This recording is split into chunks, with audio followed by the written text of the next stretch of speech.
No one's buying what she's selling. Good morning, everyone. It's Friday. Oh, it's Friday. Where's our Friday guy? Remember that? Oh, yeah. Friday. Wow. That was old school. Yeah. A lot of people happy that it's Friday, not just because, you know, the weekend gets kicked off, but because someone else gets kicked off this program. Oh, the Lady Di thing ends today. I got a fat wallet today. What a bittersweet... Did you bring some money in today? It's not just for me. I brought a couple of all right. Benjis. I think we owe her at least $250 for the week. Wasn't it like $50 a day? But we've already... Like you gave her I've been giving her money every day. I tossed over money at the beginning of the week. You're in for a Hyundai. Yeah. I'm close to that, I think. Not up to a Hyundai yet, but... She's been doing fine here. If she didn't blow over $140 on beer, right, she'd be in a lot better shape. I swear to you, I was thinking of really taking care of her today. Yeah. But then I'm thinking... Yeah, you're just contributing. Then I'm thinking she's just going to go through it immediately. So maybe there's a way I could just maybe send her another envelope in a week or two. Spread it out a little bit. Right? She can't control money. No, she's... Sam, we're passing the hat around today, too. Oh, boy. What do you mean? For Lady Di. Me and Ann are taking the brunt of it, but you better squeeze a couple bucks out of that wallet of yours today. I should be getting money from her for watching her. You better squeeze a little bit and make sure Dennis Falcone squeezes a little bit. He'll be paying. And make sure if Tim Sabian is here, make sure he squeezes. You think Sam Roberts wants to cough over money to fucking Lady Di? No, he doesn't. He's broke. He's destitute. He's not broke anymore. I'm a bum. Should he be doing better? Yes, but this kid's not broke anymore. Oh, man. The wife makes some cash? She's doing all right. They're doing okay. How much do you get paid? Can we put together some highlights? Yeah, we're already working on something. Nice. But not one big, solid, I'll remember you piece. I want highlights coming, huh? He's like, back to the drawing board. I want highlights so we can just sit back and go, remember when this happened? And then this happened. Here's a moment. Here's another moment. What's wrong with you? We don't want to work. We could do that. We got to get older producers. Yeah, I finally figured it out. That understand how this works. What it's like to just be beaten down and done. Right. Where it's like, oh, I get your mindset, guys. Here's 20 highlight clips for today. And then I go, thank you, older producer. So you don't want like who's been in the business a long time and been beaten to death? Yeah, you with your ambition. You don't want somebody who's coming in and be like, yeah, we had a full week. Let's do a Friday show where we make new highlights. No! God, no! Oh. Yeah. So, we're passing the hat around. I don't want anyone hiding. Oh, boy. E-Rock. What about E-Rock? He's got some cash. E-Rock's from a rich family. E-Rock's got the cash. You know he had a boat in high school? Oh, he drove it there. Yes, he did. Pretty cool, huh? He drove to high school. That's pretty cool, I think. Pretty cool, huh? I think I'm tapping out with this plane thing. Yeah, huh? Good luck to those people. Godspeed. I mean, good luck to the people on the news. Now they're calling it a zombie plane. Like, they CNN actually had a graphic that said zombie plane ? I always laugh because over the years we've been looked at as scumbags, basically. Well, of course. Shock jock scumbags. Sure. Every other fucking adjective you could think of. Horrific adjective. You could add a few of those to the Twitter today if you want. Sure. And then you watch the news, and they're just way worse than we ever were. Who greenlighted zombie plane? They had a graphic, zombie plane, and one, they went with some old school World War II guy that knows everything about flying. He goes, I prefer not to use the term zombie plane. Oh, really? And then the anchor is all like, how dare you? We're going with zombie plane. Why would you go with zombie plane, by the way? And then the guy goes, I'll accept ghost plane, but not zombie plane. Very good for him. Right. Because it's you could say ghost plane. If they're all dead and the fucking thing's just going. I thought when I went to bed and woke up this morning that they would have had confirmation that debris was from the crash. No. No, I would have thought so too, but it started, that whole satellite photo of the debris, right? That whole story started falling apart yesterday. Right. They started looking at it and going, it might be a shipping container. Right. And who knew that those giant containers are just falling off ships all the time? Right. That'd be pretty cool. Yeah, you just Go around picking those things up. Imagine you're stranded at sea, and all of a sudden the currents push you toward a nice big container that has some good stuff on it. That'd be a cool way to live for a while. But then you open it up and find out it's just rubber dog shit from Korea. Right. You got fucking a whole container of that fake vomit and rubber dog shit. How would you even open up one of those things? I don't know. On the ocean like that, it would sink. You'd have to cut into the top somehow. How? I don't know. That stupid movie with the sailboat and Robert Redford. Oh, right. Where he's stuck. He hits one of those. Really? He's just at sea in his sailboat. Right. And out of nowhere, he wakes up after bam, and water starts coming in, and it was a shipping container that he just ran into. They spotted the missing plane. They didn't spot the missing plane officially. What are you, out of your mind? We got every news channel on, so if it happens during our show, we'll let you know. They think they have debris that might be the missing plane. But so far, they can't find that actual debris. No. Because that's about 5 days ago that image was taken. And what's strange is that it's 1,500 miles off Perth, southwest, right? And we're just talking about this. It takes 4 hours to fly there. It's 4 hours to fly back, obviously. So that's 8 hours of your day. They say they can only search for maybe 2 hours on site, and then they got to go back. Yeah, it's so remote out there. If this pilot did decide to kill himself and didn't want any details as to how it was done, who did it, things like that, he picked the perfect spot because it's so hard to even get to this area. Right. The weather sucks, apparently. Right. It's between Australia and Antarctica. In the middle of nowhere, in very deep water. Right. They can't even, like you said, they can't even get to it quick enough to be able to search for any period of time. And then the news is like, these planes could, refuel in the air. Why aren't they doing this? Because that costs a shitload of money. That's a lot of fucking I'm money not really sure how much resources a lot of these countries want to put into this search. And then you need a fueling plane. Yeah. And he's got to fly way the fuck out there, too. Right. So, you're just using so much fuel on this thing. I don't know. I think that the mystery as to what happened to this plane is more important to the people that are giving resources than the people. Right. I don't think the United States government and all these other governments that are giving machinery and fuel and man hours and everything are doing it so the families can feel better. Right. They want to know what the fuck happened to this plane. They want to make sure it's in the ocean. Right. And that it's not being used for some evil. Evil. They want to make sure. Right. They want to know how this could happen so they can maybe prevent it from happening again. But the families, they're just like, whatever. But the news, they said yesterday, this is the best news yet when they showed the images of the debris. And I'm like, that's not the best news. That's horrible news for the families. Right. For the families, they don't want to think that that could be the plane. The best news is them getting off another plane, waving to their families because they were found. But the news, they're just so self-absorbed. Best news yet? No. Families don't want to hear that it might be the debris. Right. The best news for the family is that that wasn't the debris. Yeah, that wasn't it. So then they could hold out hope that they're living somewhere. Still a shot. Where would they be living? Australia. They're in the outback. In the outback. Look out, having some blooming onions and steaks at the outback. One woman, I think she's the American, the wife of the American. She's like, I believe in my heart that my husband's still alive. Yeah, she's a little biased, I think, right? You think? Maybe a little. That's not a viral video, MSNBC. The kid with the... But now we won't have Steve Smith. We can't cheer for Steve Smith anymore on the team. Why are they playing this again? This is 3 days old. And no one's even sending it around. No. Believe me, when a video goes viral, we know it because we get it 1,000 fucking times. Yeah, I didn't get this one once. Bad parenting? I don't think that's questionable. I think it's a good sports education there.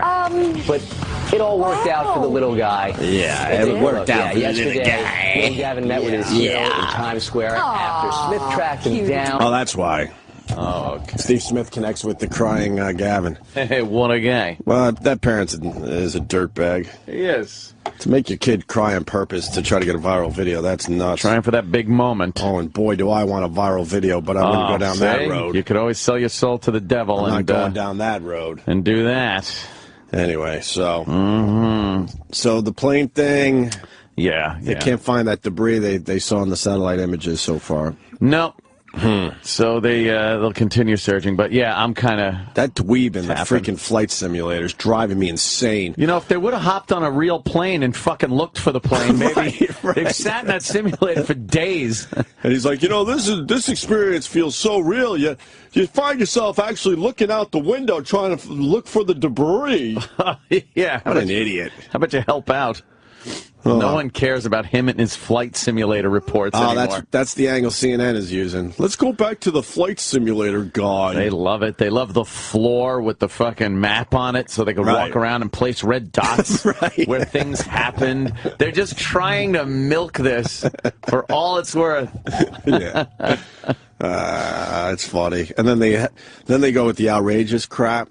I think they mentioned black holes last night. Yeah, black holes were mentioned. If you can find that clip. But now they're thinking, hey, I don't know, it's a possibility the plane's in some black hole somewhere. You know, nothing's off the table yet. Black holes, meteors.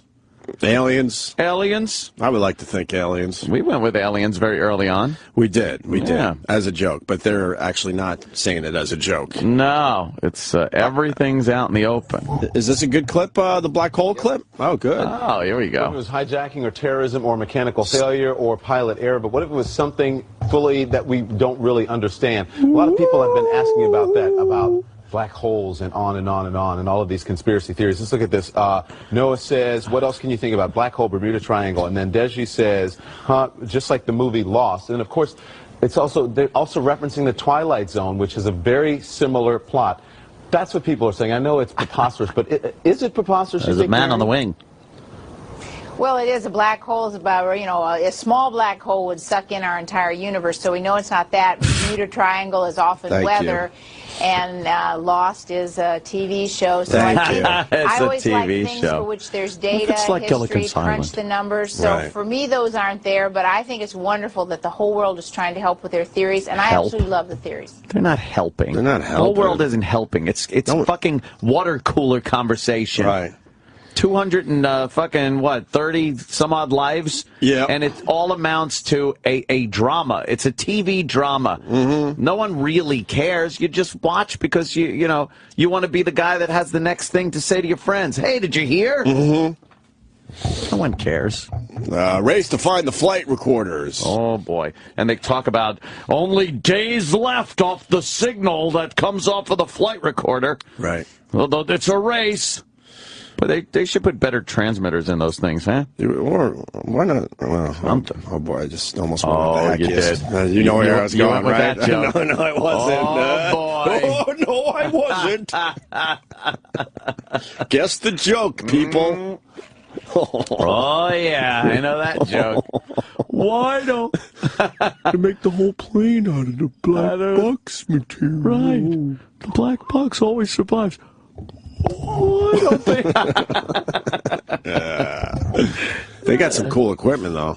Yeah, they're showing. Did you learn about that? Planes and ships. It's not even like it's a submersible. Oh.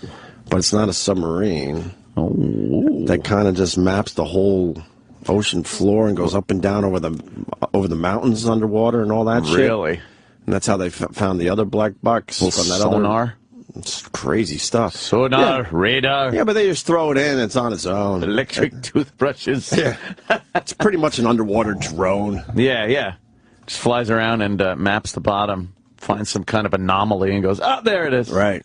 Amazing stuff we got. Good luck to you. That's the other funny thing. No one wants to offer their radar shit because it's all top secret stuff. Yes, and their satellite pictures are all grainy. Meanwhile, we have great satellites that take pristine, crystal clear pictures, but you don't want everyone to know how good our shit is, like or their shit is. So, like the Chinese when they released those images about a week ago now. Yeah. And it was the worst. It was like it was in 360 or something. Yeah, it's terrible. Just terrible. Like, oh no, this is our satellite image. That's all we got. That's all we got. We're working on it. But you know their shit is really good. You have so many countries trying to work together on this that no one shares the information because of that. You don't want people to know what kind of equipment you have because obviously it's used militarily too. And, we can't see all that good from 15,000 miles in space. I swear we can't. Right. It's all grainy. Bill in Georgia, I can tell you that's definitely not a shipping container. Yeah, all right. Oh, yeah? It's looking like it's the plane, but they can't find those pieces right now. Someone was speculating, an expert or what have you, that it might be a shipping container. It might be the plane. Right. It might not be. It might be something else. Let's go to Josh in Boston.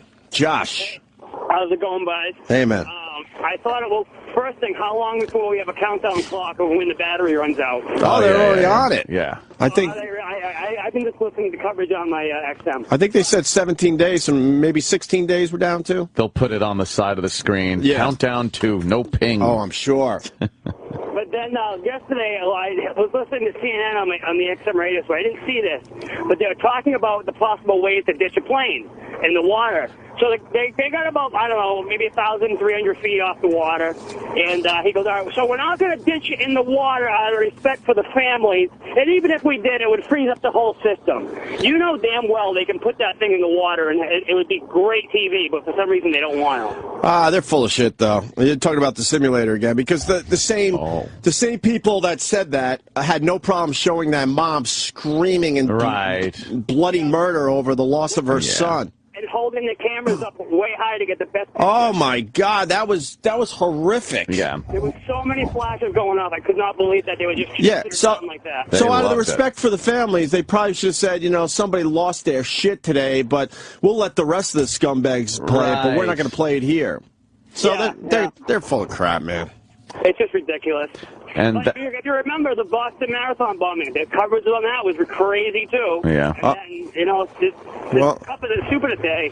Well, the news loves this. I mean, we get one or two of these a year. By the way, Boston Marathon coming up soon for you guys. Oh, yeah, 1 year, huh?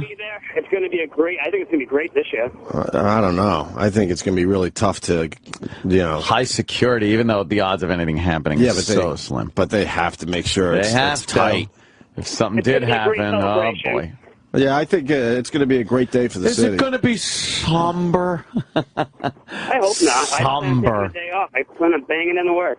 It's not going to be somber because everyone goes to all those bars and just gets hammered. It's a little plastered. God, I miss Boston at times. Marathon Day used to be great. All right, you cocksucker. All right, brother. See you later. I don't think they'd been able to land that plane, by the way, in that water. It's very rough all the time, they said. That ocean down there is wavy. It's no Hudson River with Sully fucking landing on what amounted to glass on that day. Absolutely. You get some waves when you're coming in at 100 and some odd miles an hour with that much airplane. It's coming apart. Right. Yeah. No matter what, right? Yeah. I watched Air Disasters last night. Oh, my God. I don't know. I'm fascinated with the mechanics of the whole thing because they show the accident. They recreate it. They have recreation actors, you know, and nice sets of flight decks and whatnot. And then they have amazing computer graphics, CGI, that looks like the plane flying, and it shows everything that happens. And then they go through the investigation and what happened, and they piece it all together, and it's amazing how many times some one little fucking thing that someone didn't do months or years ago caused the accident. And this was the one in Sioux City, Iowa, where the third engine on a DC-10 over the tail came apart. The rotor fan, one of the fan blades, sliced through one spot on the plane where all three hydraulic systems lines merged like together and just cut all three of them, and they lost all hydraulics. So now they can't control the plane at all. They have no controls. So they use the engines, one on each wing, to try to, they boost the engine on one side to try to turn one way, boost it on the other to try to turn it the other way.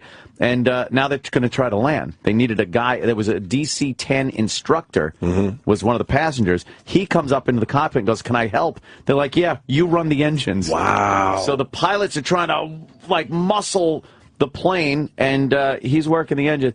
And, of course, it cartwheeled in a cornfield. They lost 100 people. I think over 100. I think 130 lived. Right. They lost just about half, I think. Yeah, just about half. And all the flight crew, the pilots and the guy in there and the navigator, whatever they called it back then, they all lived, too. So they were interviewing them about what happened and some of the passengers that survived. It was really amazing. But those guys are walking around knowing that they survived a plane cartwheeling. Yeah, yeah. Man. It was really, it's an amazing story, but yeah, I'm fascinated with all those fucking things. I stopped watching them, though, like a month before we were going to fly somewhere. Like when I hear them, I'm like, I'm not watching that shit.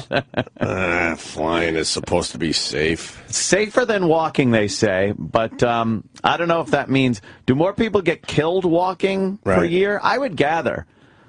But injured, you know, that's another thing. Right. I don't know. It just seems like if something does happen on a plane, you're more apt to get killed than you are if something happens to you walking. You probably get injured. Yeah. I don't know what the stat is. Might take out a leg or something while you're walking. Right. But, you know, you're not 35,000 feet in the air. We're off to a good start, and, of course, this comes in now. Oh. Hi, who's this? Hey, Marion. How you doing? Hi, Opie and Anthony. It's Marion. How are you guys? Oh, look at that sexy morning voice. Hi, Marion. What's going on? Oh, it's very Demi Moore. Can you imagine rolling over and seeing this?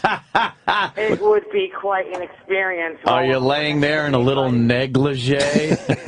No. Listen, morning breath. Yeah. That hair is probably all askew. Oh, God. Yeah. It's, hey, Diane, I just want to give this message to Diane. Oh, thank you. Diane, whatever you do today, whatever you get today, don't spend it all in one place. Okay, no, I won't. I won't. I just want to make sure she hears that. No. I just right. want to say thank you, and hey, have her back next week. We're not having her back next week. Have her back next week. Do you know how many people just screamed no in their cars? The feedback on this week has been overwhelmingly positive. Of course, you're going to get the people that are going to hate everything. Yeah. But in general, I mean, you do the percentages yourself, and it's been overwhelmingly positive. Yeah. But I guarantee...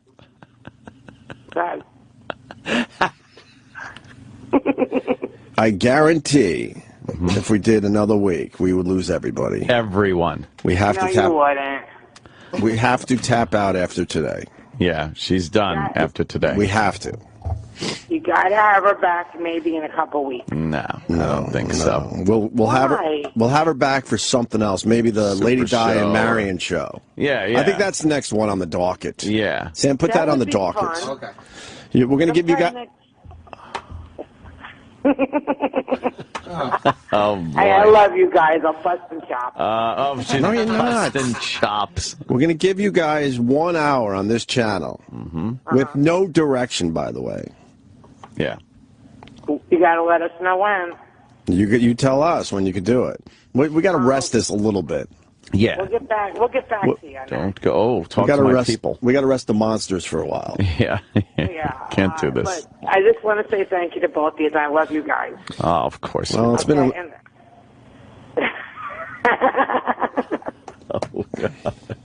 it's been a strange week, is what I wanted to say. Yes. You guys loved it. Come on. No, because we went. You guys didn't love it. We went into this as just a complete and utter goof, and I think now all of us, including Anthony, feel some weird like responsibility now. Not to the point where we would actually do anything of significance. No, anything to inconvenience me is out of the question. I hate when you realize in your own head that the person is actually a human being. I've always hated that over the years. Yeah. Because we're just trying to entertain the people, so we find these strange people. And then something happens, and you're like, strange could be fun. Yeah. Yeah. Thank you. Certainly. I got to go, guys. Bye. Oh, that's too bad. I was hoping that you would just drone on for another 5 minutes. Bye. Bye, Marion. There goes Marion. And then, like, something happens, and you realize these people are human. Fuck. Well, fuck's that about? Sort of. Sort of human, right? Yeah. Human-ish. Right. Did this broad's I need attention alarm go off or something? Yeah. Her I need attention alarm? Snowy. Yeah. I've seen that you've been calling all week, so great. I'm sorry, man. I'm a truck driver and I get bored. No, that's a great line. I should have had you say it. I heard her. I said, this Miriam, oh, fuck. Did the attention alarm go off? Yeah, hit the fucking snooze button, you dumb bimbo. God. She really does need attention, that one. Oh, it's bad enough we got to put up with one of them, but now, Jesus. Yeah. fucking day? Every 20 minutes? God almighty. Well, you'll be happy to know this is the final day of the Lady Di intern experience. So Marion won't be calling. No. Lady Di won't be running in. No. Interrupting everything. Isn't it, guys? What? Kind of like Christmas Eve, isn't it? I mean, one more day, and no more of those two, at least for a while. Yeah, you're looking forward to it like a kid on Christmas Eve. And I think this also takes care of the whole Super Show concept for a little while, too. Yeah, we did 5 Super Shows this week. Yeah, so we don't have to worry about doing a Super Show. Not Super Show, Stupid Show. Well, that could be. That's a good name for it, too, sir. All right, Snowy. Love the show, man. I know you're out there. I know you're a regular. Thanks, brother. Yeah, Snowy in Michigan. Yes. I mean, you recognize the name Snowy. Yeah. It's not that hard. Yeah. You're pretty good with the names and cities of people and remembering if they call and what they've contributed. I'm just like, I don't know. He's new to me. I don't know. Every ding-dong day, they're new to me. Flights return from search area. Breaking news. Flights return from search. That's not breaking news. Breaking news. They don't have anything. You know, Fox does those Fox News alerts now. The top of the hour, every hour. So regardless if they even have an alert, which they don't, they do it. They go, Jean, and a Fox News alert, and then they just mention, like, whatever I guess their top story is. It's their top of the hour thing.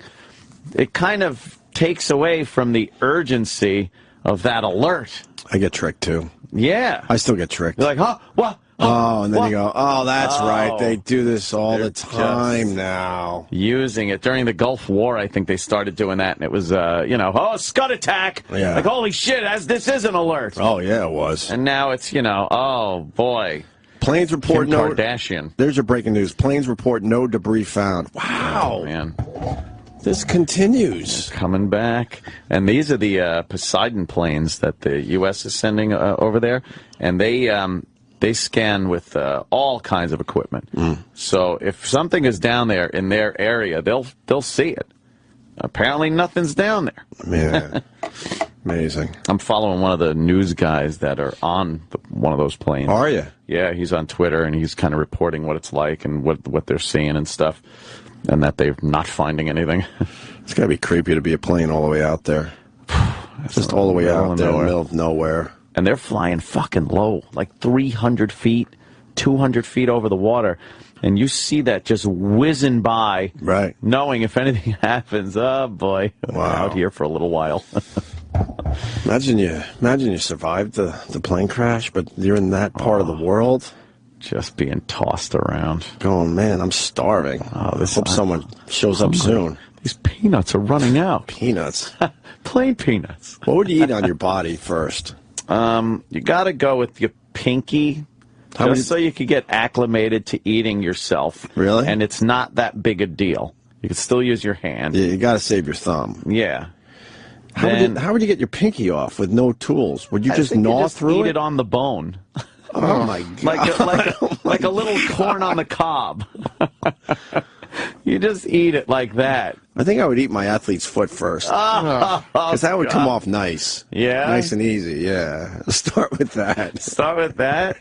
You could go with a meaty part of your arm, maybe. Like your bicep. No, you need your bicep. But how much do you have to eat to survive like an extra day? Let's say you're going to die of starvation. Yeah. How much of your body do you have to eat to survive another day? I think you could prolong your life for a good clip if you just do like one little mouthful of meat off of yourself a day. Really? One good big bite of protein in you, I think would help you out. So, how about that meaty part on the when you make a fist and bang your fist on the table? Right there? Like that little meaty part under there. But that's tough to get through with your teeth. It is. You're going to have to work at it. Oh, my God. Can you imagine? Gnawing on it. Can you pull your ear off your body? I think you could. An ear doesn't have much. Yeah, but I think if you really not much protein. If you really held on hard and rip your so you're saying you could rip your ear off your head, and nibble on that for a while. Yes, you might get something out of the lobes, but the top isn't really much. But it's like eating one of those bad wings, eating a rib or like a chicken wing. A sad chicken chicken wing. Have much meat on it. I think I might try to rip an ear off. Oh, thank God. I'm trying to think what else you could get off your body easily. Maybe the back of your calf, but you can't get that up to your mouth unless you really. We got to do some stretching first. Skin tags. Those are snacks. Eat them like popcorn chicken. That's an in-between meal snack. Well, you get protein from your own nails. Nah, they're just dead skin. That's too bad. Like the same thing hair is made of. I'm looking at my body. I'm trying to figure out. I'm trying to think. I think I would have to rip my ear off. Can you pull some of your pectoral and nibble at that? Like bite out of your pecs? I used to bite between my bicep and my shoulder when I was like frustrated. Yeah. So I think I could easily get a good bite in there. You could probably, like your ear, you could probably snap your toes off. Oh, my God. I think you could. And you don't even have to chew those. You could probably hammer fist your toes off. You could probably snap some toes off and then eat them like a big pill. Right. You know, just swallow them down without having to chew. You think you could survive on one toe a day? No, you'd need at least 3 toes. What about boogers? No, that's pretty much no nutritional value there. No, dessert. And your body is kind of making, and of course, stuff like that. You'd have to drink your own pee. You got to drink your own urine. You would have to do that. So you would have some of your urine to wash down this tasty toe. You would have to pee into your hands cupped. Yeah. And you would have to drink that. But if you're floating in the water, you're going to have to do some weird floaty thing where you elevate your hips, piss down your stomach and chest, and just kind of suck it up. Oh, my God. This guy's saying I'd eat my testicles first. There's no way. No way you're going for your balls first. See how they take our bit and they wreck it? You can't. There's no way. You would definitely try to rip an ear off. Yeah. And you could probably, if you really bite down, you could probably take off your pinky. You could take off your pinky. And maybe some flesh from your arm somehow. From your arm, right there. Right there. Okay, yeah, Think about it. It's a little dull. If you squeeze it, there's not as much pain there. You'd get something. But now you don't want to disable your arms by chewing too much of the muscle off. And then how do you keep the bleeding down? Although you probably could use the blood to help yourself out a little bit. Yeah, you might be able to drink that. You could drink the blood. Until it stops bleeding. Put it in the water, and then the sharks come and get... Oh, boy, that's a problem right there, the sharks. Oh, JJ, and, God, all the regulars checking in today. James! Jimmy James, New Hampshire, what's up? Morning, boys. Hey. Hey, I just wanted to let Opie know it takes only 8 pounds of pressure to remove the ear from the body. 8 pounds of pressure to remove the ear? Yeah. You could do that. Do you yank down? Yeah, how do you pull your ear off? Or do you yank from the back? Forward. Start at the top and pull down 8 pounds. That's all it takes. That's all it would take? That's all it takes. How bad would the bleeding be, though? It's mainly cartilage. I don't think there's that much blood feeding it. I don't know. You look like fucking Marvin Nash. Can you imagine Reservoir Dogs. Can you imagine you're in the middle of nowhere between Perth, Australia, and Antarctica, just floating with your ear in your hand, knowing you got to now fucking eat this thing. Chewing on it. Do you just look at yourself and go, how did I get to this point? Yeah, you would. You'd be like, man, in all of my fucking wildest hallucinations, I would never have thought. I used to be a shock jock, goddammit. I'd be in the middle of the fucking ocean eating my ear. Wow. That I just ripped off of my skull. 8 pounds is all it takes. Pounds, baby, pounds. We got to do that bit. Have someone rip their ear off for us. Oh, yeah. Let's get that through legal. All right. Take it easy, boys. Thank you, JJ. And we got a former Marine, Mike in Rockland. Mike. Hoorah. What's up, boys? Hey. Hello.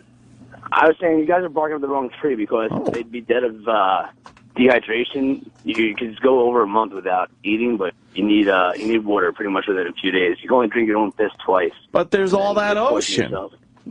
Yeah. Drink up. It's not going to be as good as piss. Oh. I have no doubt this plane is in the middle of the ocean and everyone's gone, unfortunately. Yeah. Which is very tragic.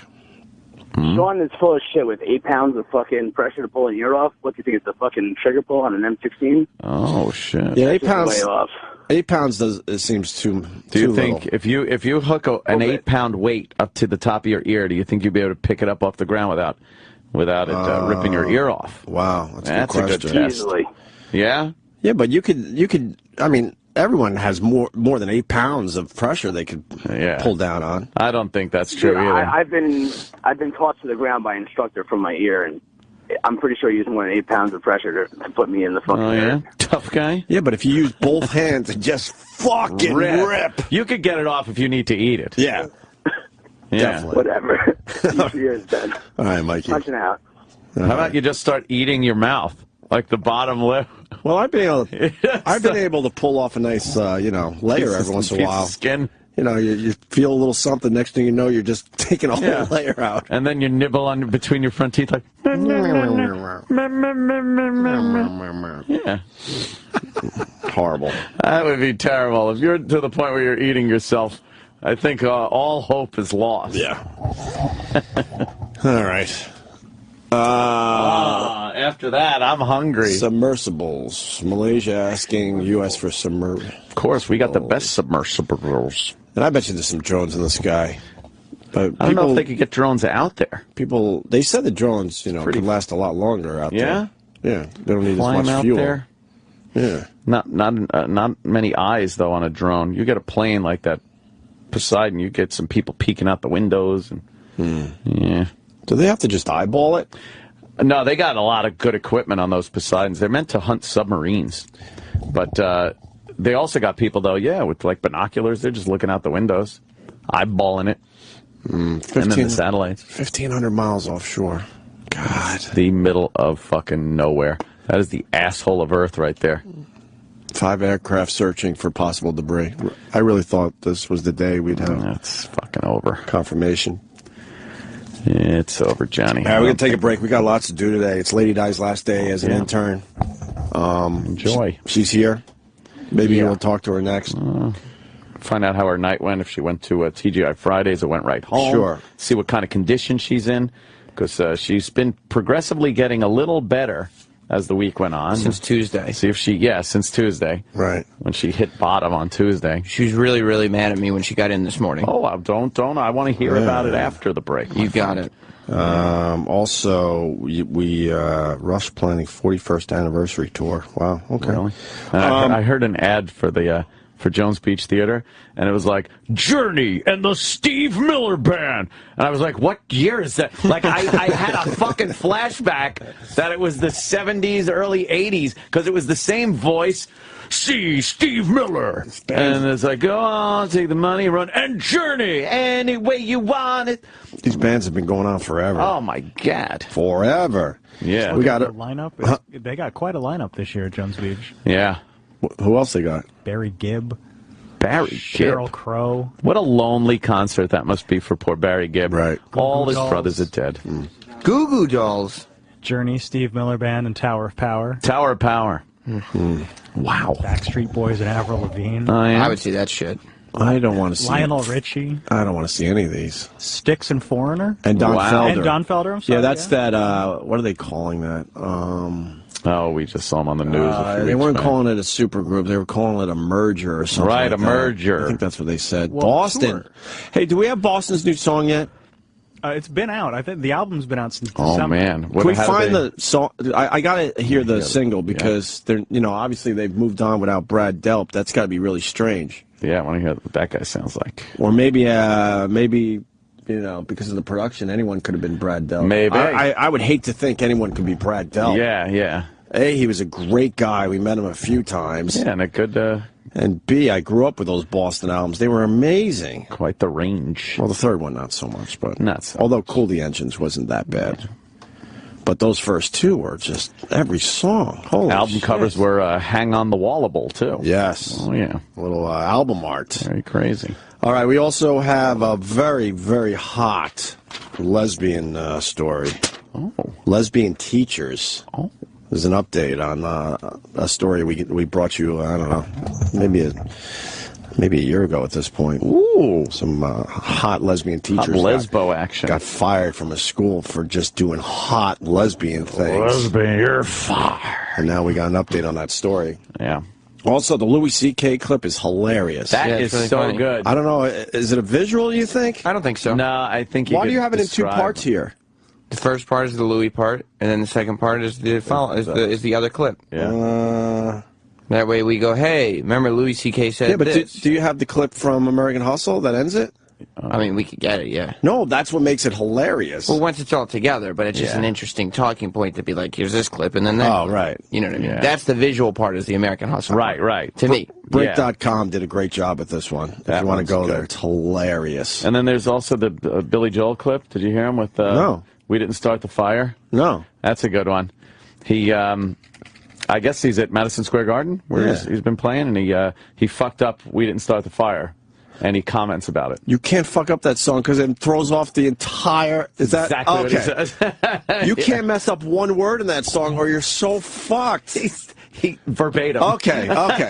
And then he starts talking about the song. Oh, cool. I gotta hear this. It's funny. It's a great clip. We'll do it after the break. Yeah.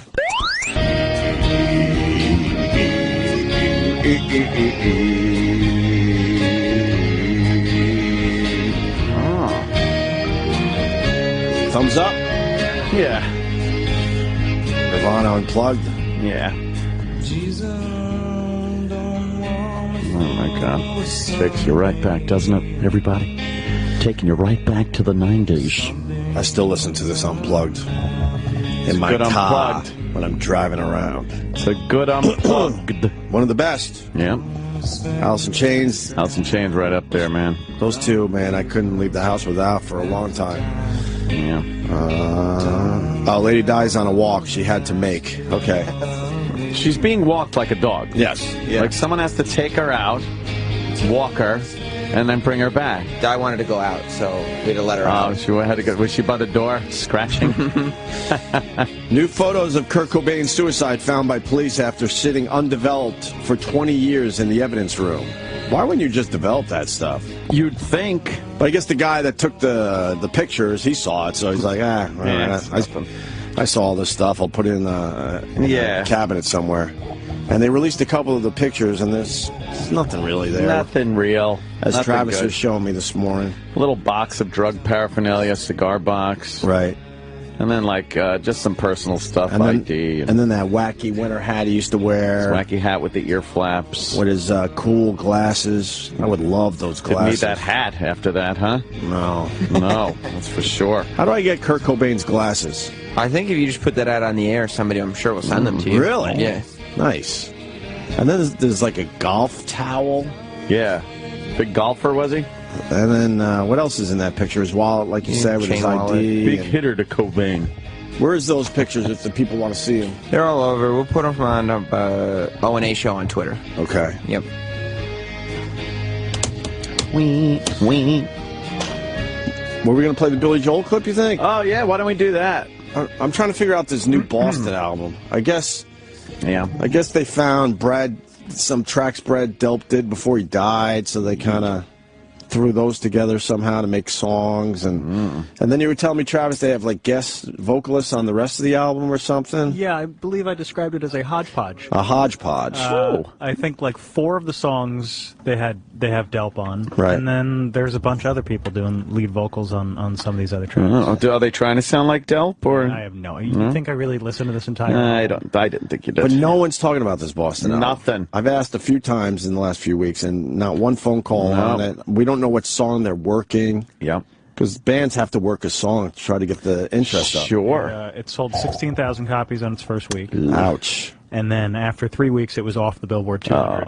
Ouch. Which is very hard to do now. Wow. Ouch. That's sad. All right. Well. Want to hear like a track? Hey, I hope Sibby's okay. Yeah, Sibby and the band. He'll be back now on my show. Let me see. What was he, drummer? Yeah. Where's drums? Tom Schultz did drums? Tom Schultz did drums. Yeah, well, he certainly could do that. He's a genius in the studio. No, the personnel for this band, this record, is Tom Schultz, guitar, bass guitar, keyboards, drums, vocals, and then everybody else is listed as vocals. Wow. This might just be his project. That's weird. All right, so he pasted this thing together in a studio somewhere. Yep. And it didn't do well for him. Tom Schultz is a genius as far as working in a studio. He knows his shit. It's kind of like how Dave Grohl did the first Foo Fighters record. There you go. Is it really? Yeah, he wrote and recorded that entire record. Wow. And then he got a band. Maybe Sid was busy with the... Yeah, he's got PFG TV got show. Other things going on. I think Dave Grohl back in the day handed in some songs to Kurt, and Kurt's like, "Go away, this shit sucks. Go away." And he was just holding on to those songs for a while, and finally got to put them out. Like, Kurt, I got gold here. I got some good shit. You got to think some of those songs could easily been Nirvana songs if Kurt was willing to listen to Dave Grohl a little more. Let's see the Billy Joel clip. Yeah, this is him at the Garden. Yeah, and he's doing "We Didn't Start the Fire." Okay, and I guess he gets a little tripped up, but he doesn't play through it. He stops the song.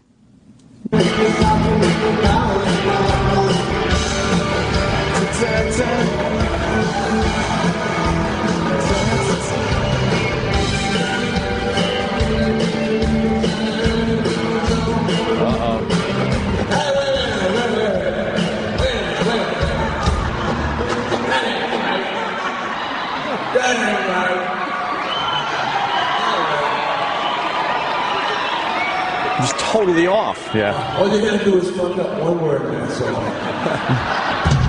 And it's a train. And it's a train wreck. Where were we? Go to the next song. People don't want him to go to the next song. It's the same thing, verse after verse. Just the word shit.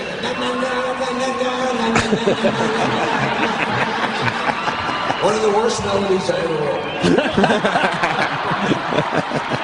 He knows it sucks. It's a huge hit, though. Really? Okay. Eisenhower vaccine. England's got a new queen. Marshall, you remember what she said? And then he starts back up that's great. Finishes the song. Good for him. That's funny, man. Yeah. And then what? That's the rest of the song? Yeah, that's just the rest of the song. Yeah, we don't have to listen to the rest of the thing. That's pretty goddamn funny. Yeah. He knows it sucks. That's worse. He goes, worst melody I ever wrote. Yeah. Very simple, too, for someone like him, right? Horn Dog High teachers fired after sexy romp get their jobs back. There's your update. Nice. Horn Dog? You got 2 Randy romance language teachers fired for their lesbian grope session in a darkened classroom at James Madison High School. They're entitled to get their jobs back, an appeals court ruled Thursday. I remember this story. These two, it was off hours. They were in an empty classroom, and they were lezzing out. Lezzing out? So you got to imagine one of the lesbians was on the desk. Uh-huh. And the other one, was kind of on her knees, I would assume. Oh, unless they were just... Come on. You think... Or they could have just been bumping donuts. You think? Yeah. Scissors? I would imagine if you're a lesbian, bumping donuts is fun for maybe a minute, and then you need some kind of penetration. Yeah, you need something inside you. I've heard... Yeah. Lesbians don't scissor. I've heard girls on girl the action. It's the scissoring thing is a fantasy. What about the Scissor Sisters? I think it's all a big fucking lie. Well, it would be ridiculous. It's so silly. Trying to get 2 slugs to kiss. Like, how do you do it without looking silly? It just looks silly, and you're holding and pushing. So you can scissor your own fingers, so just imagine that's 2 lesbians. And you're like going like this, and then what, you're grinding? Yeah, and then like you're dry humping, kind of. And then your smelly toes are in the other lesbian's face. Yeah. Like, and then what, do you turn this way? You hold up one leg so you can pull, get a little leverage. And then what, do you kind of just bump? Bump, or is it more of a grind? Or is it like that? Grind those lesbian lips together. I don't know how that works. What am I doing? My in-laws are listening to this. Oh. Good morning. Enjoy your coffee. Just commenting on the lesbian community. Your son-in-law's a dirtbag. Oh, Jesus. They knew that already.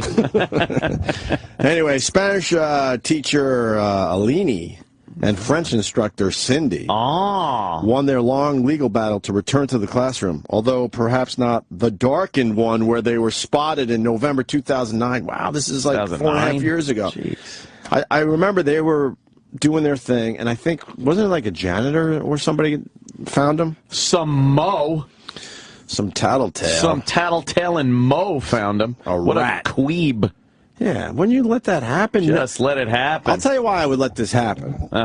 Because I would mark the time and go, okay, this is something I will be able to enjoy a few more times if I just keep it to myself. Or you could trot right in there and go, ladies, want to keep your jobs? I'll be joining you for the next few sessions. Right. Yeah. The penalty of termination of unemployment is shockingly disproportionate, to their misconduct, the 5-judge Manhattan Appellate Division panel declared. The judges noted the 2 women were consenting adults who were not inside the Brooklyn school in any official capacity when they were caught with their pants on and their shirts off. Oh, they were groping. They were just groping around a little, having a little fun. Right. Ah. What is, it says, Opie, do you? What does this fucking mean, Josh? Hey, Opie, it's Josh from Philly.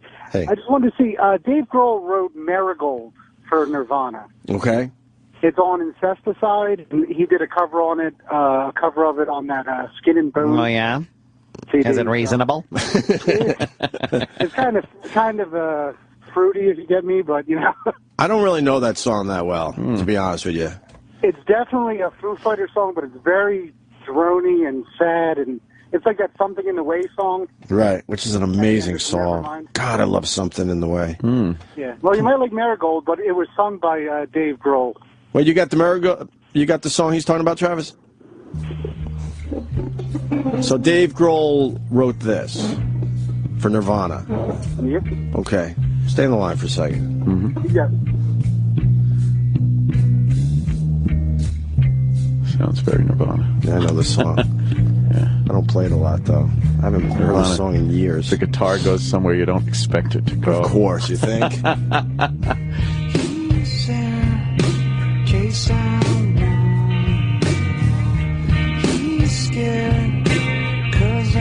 won. He's scared 'cause I want it all.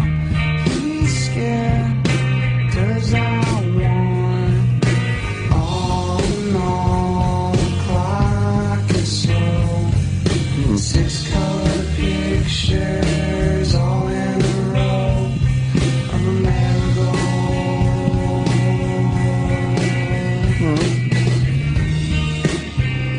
It's cool, you know? There's the B-side to Heart Shaped Box. Oh, really? Oh, yeah. Well, Mr. Knowledgeable over there. Well, you know. Oh, wait, now someone's calling. Hold on. Uh-oh, is he an asshole? Brian, are you just doing the bit, or is he really full of shit? No, he really is full of shit. Why? I'm a diehard Nirvana fan. It's on the Heart-Shaped Box single, not on Incesticide. Oh, I'm sorry. Yeah, well, Travis just said, yeah, it's the B-side to Heart-Shaped Box. It's the B-side. But Dave Grohl wrote that. Yeah, yes, he did. So the caller was full of shit, kind of. He was half full of shit. Yeah, all right. Thank you, guys. Thanks, Brian. Thanks, Josh. All right, back to the lesbians. Yes. So they get their jobs back. So I guess they were at the school off hours, like after everyone went home, and they had their shirts off. So nice. They were just maybe they were gearing up. Yeah, but if you're the guy that's going to bust, I remember. I think it was the janitor. You're going to bust these two. You see them with their shirts off. Go do another fucking spin around the school and come back so you can see some real good stuff before you bust them. Yeah. Because they were just, like you said, just getting started. Yeah, go check the stock on your vomit absorption sawdust, right. and then come back. Maybe their pants will be off. I can tell you one thing for sure. My clients will be happy to be back in the classroom doing a job they love. Sucking pussy. God, that's going to be so weird when they go back. Yeah. They were both good at what they did. Oh, I bet they were. Oh, I bet they were. I want to talk French to your vagina. The records show they were extremely competent professionals. Is the ginger the French one? Let's see. You got to go ginger is the French one. Yeah. Sure. Yeah, the other one looks a little Hispanic. Yes, a little bit. Oh, man, they just fucking fondling each other. They get their jobs back, and they're entitled to back pay. Whoa! Since 2009? Motherfucker. Pretty good. Let's see. Officials would not say if they plan to appeal the decision or what sanctions the pair could face. They're not going to let them get back in that school. They're going to keep fighting this. Probably. Because that's going to be such a distraction. Yeah. You're a horned up little kid and going, those are the teachers that they found nude. If they're teaching second languages, then, the kids are a little older than just little toddlers that wouldn't know. Right. I'm not sure what school this was. Was it a middle school? Was it a high school? Was it a junior high school? Wow. Horn Dog High. Horn Dog High. Sorry, Travis, you're right. Horn Dog High. You're right. So why couldn't I go to Horn Dog High? Horn Dog High. Oh, boy. I didn't get anything done at Horn Dog High. Sounds great. Yeah.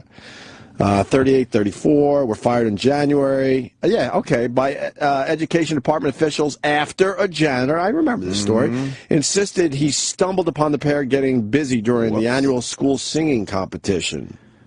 Oh, so it was an after-school event that they were both at. They couldn't contain themselves. Right.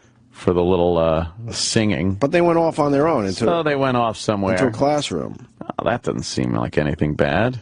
The two teachers at the time, I love this, denied any hanky-panky, insisting they went to the classroom because the diabetic Brito, one of the teachers, needed some candy to stabilize her blood sugar. There you go. But why do you give her candy with her shirt off? Shirt off. Maybe she was sweating. And the night of lust started with the teachers going to a bar and knocking back drinks. There you go. It was room 337, by the way, wow. Where one was seen naked from the waist up and the other was on her knees. Just ready to fucking go. Then the stupid janitor. What's wrong with you? Your job already sucks, and you get to see something cool? He's a quay. Imagine two guys, though. If you think they'd have gotten their jobs back if two guys were found in one of the classrooms sucking each other off and like... hell no. Hell no. Hell no. That's a little more dicey. Yeah, for, a little bit. For people. They don't like that. So, I'm waiting for Lady Di to get back from her walk. How long has she got to walk? Or she won't go? What's she walking around in circles?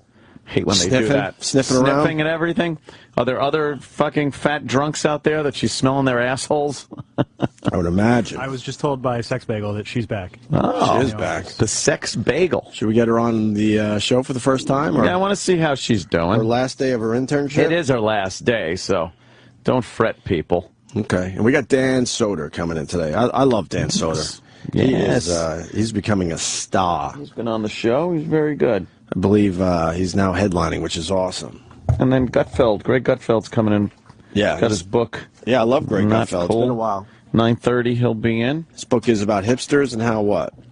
It's that whole hipster and elite. Yeah. And how they are just...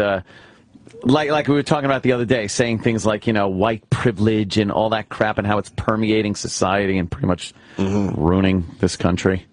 Their dumb thought processes. Now, we got to pay Lady Di today. Scratching her pussy. Yeah. Have you passed the hat around yet? Oh.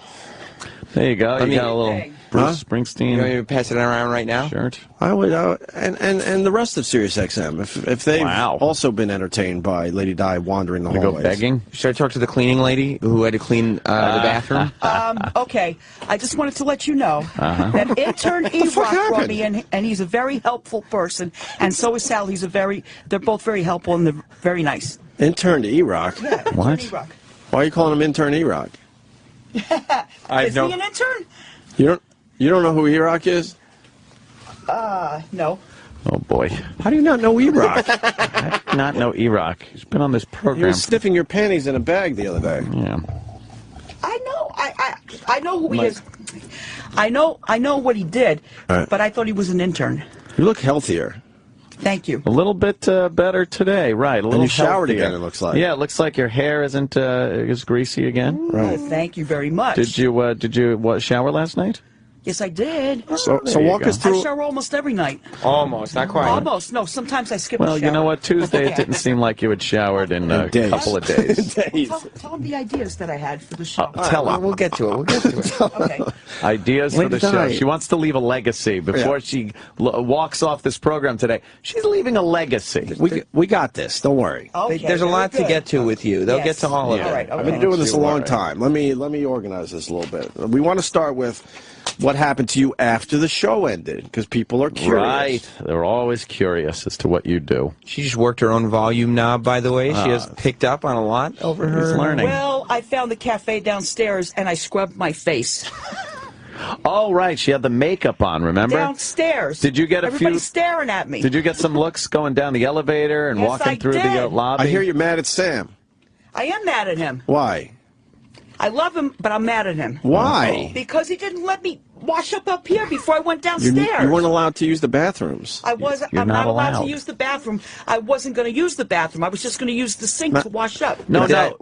Management was going to shut us down. You're not allowed to walk into the bathroom. You're not allowed. Yeah, I the already sink know or that. anything. They didn't want you back here. We had to negotiate and work it out. Yes. And that's what we worked out. As long as you didn't use the bathrooms here, you were allowed to come back for the rest of the week. And internships are about life lessons, and you've learned that your behavior has consequences. Yep. And the saw makeup was a huge hit. Huge hit. People love it. Huge hit. That's scary. I'm going to remind people of that when I pass the hat around. Yeah. Yes, please. The hat. We're going to pass a hat. That is scary. That's just nuts. Lady Di, we're going to Yes. pass a hat around for you. All right, whatever. Besides the money that, I promised you and Ann promised you, we're going to try to get a little extra from everybody else here. Thank you very much. But please don't go and just binge drink with our money. I'm not going to binge What are you going to drink. do with the money? I'm going to go right home. And then what are you going to do with this money? I'm going to go right home.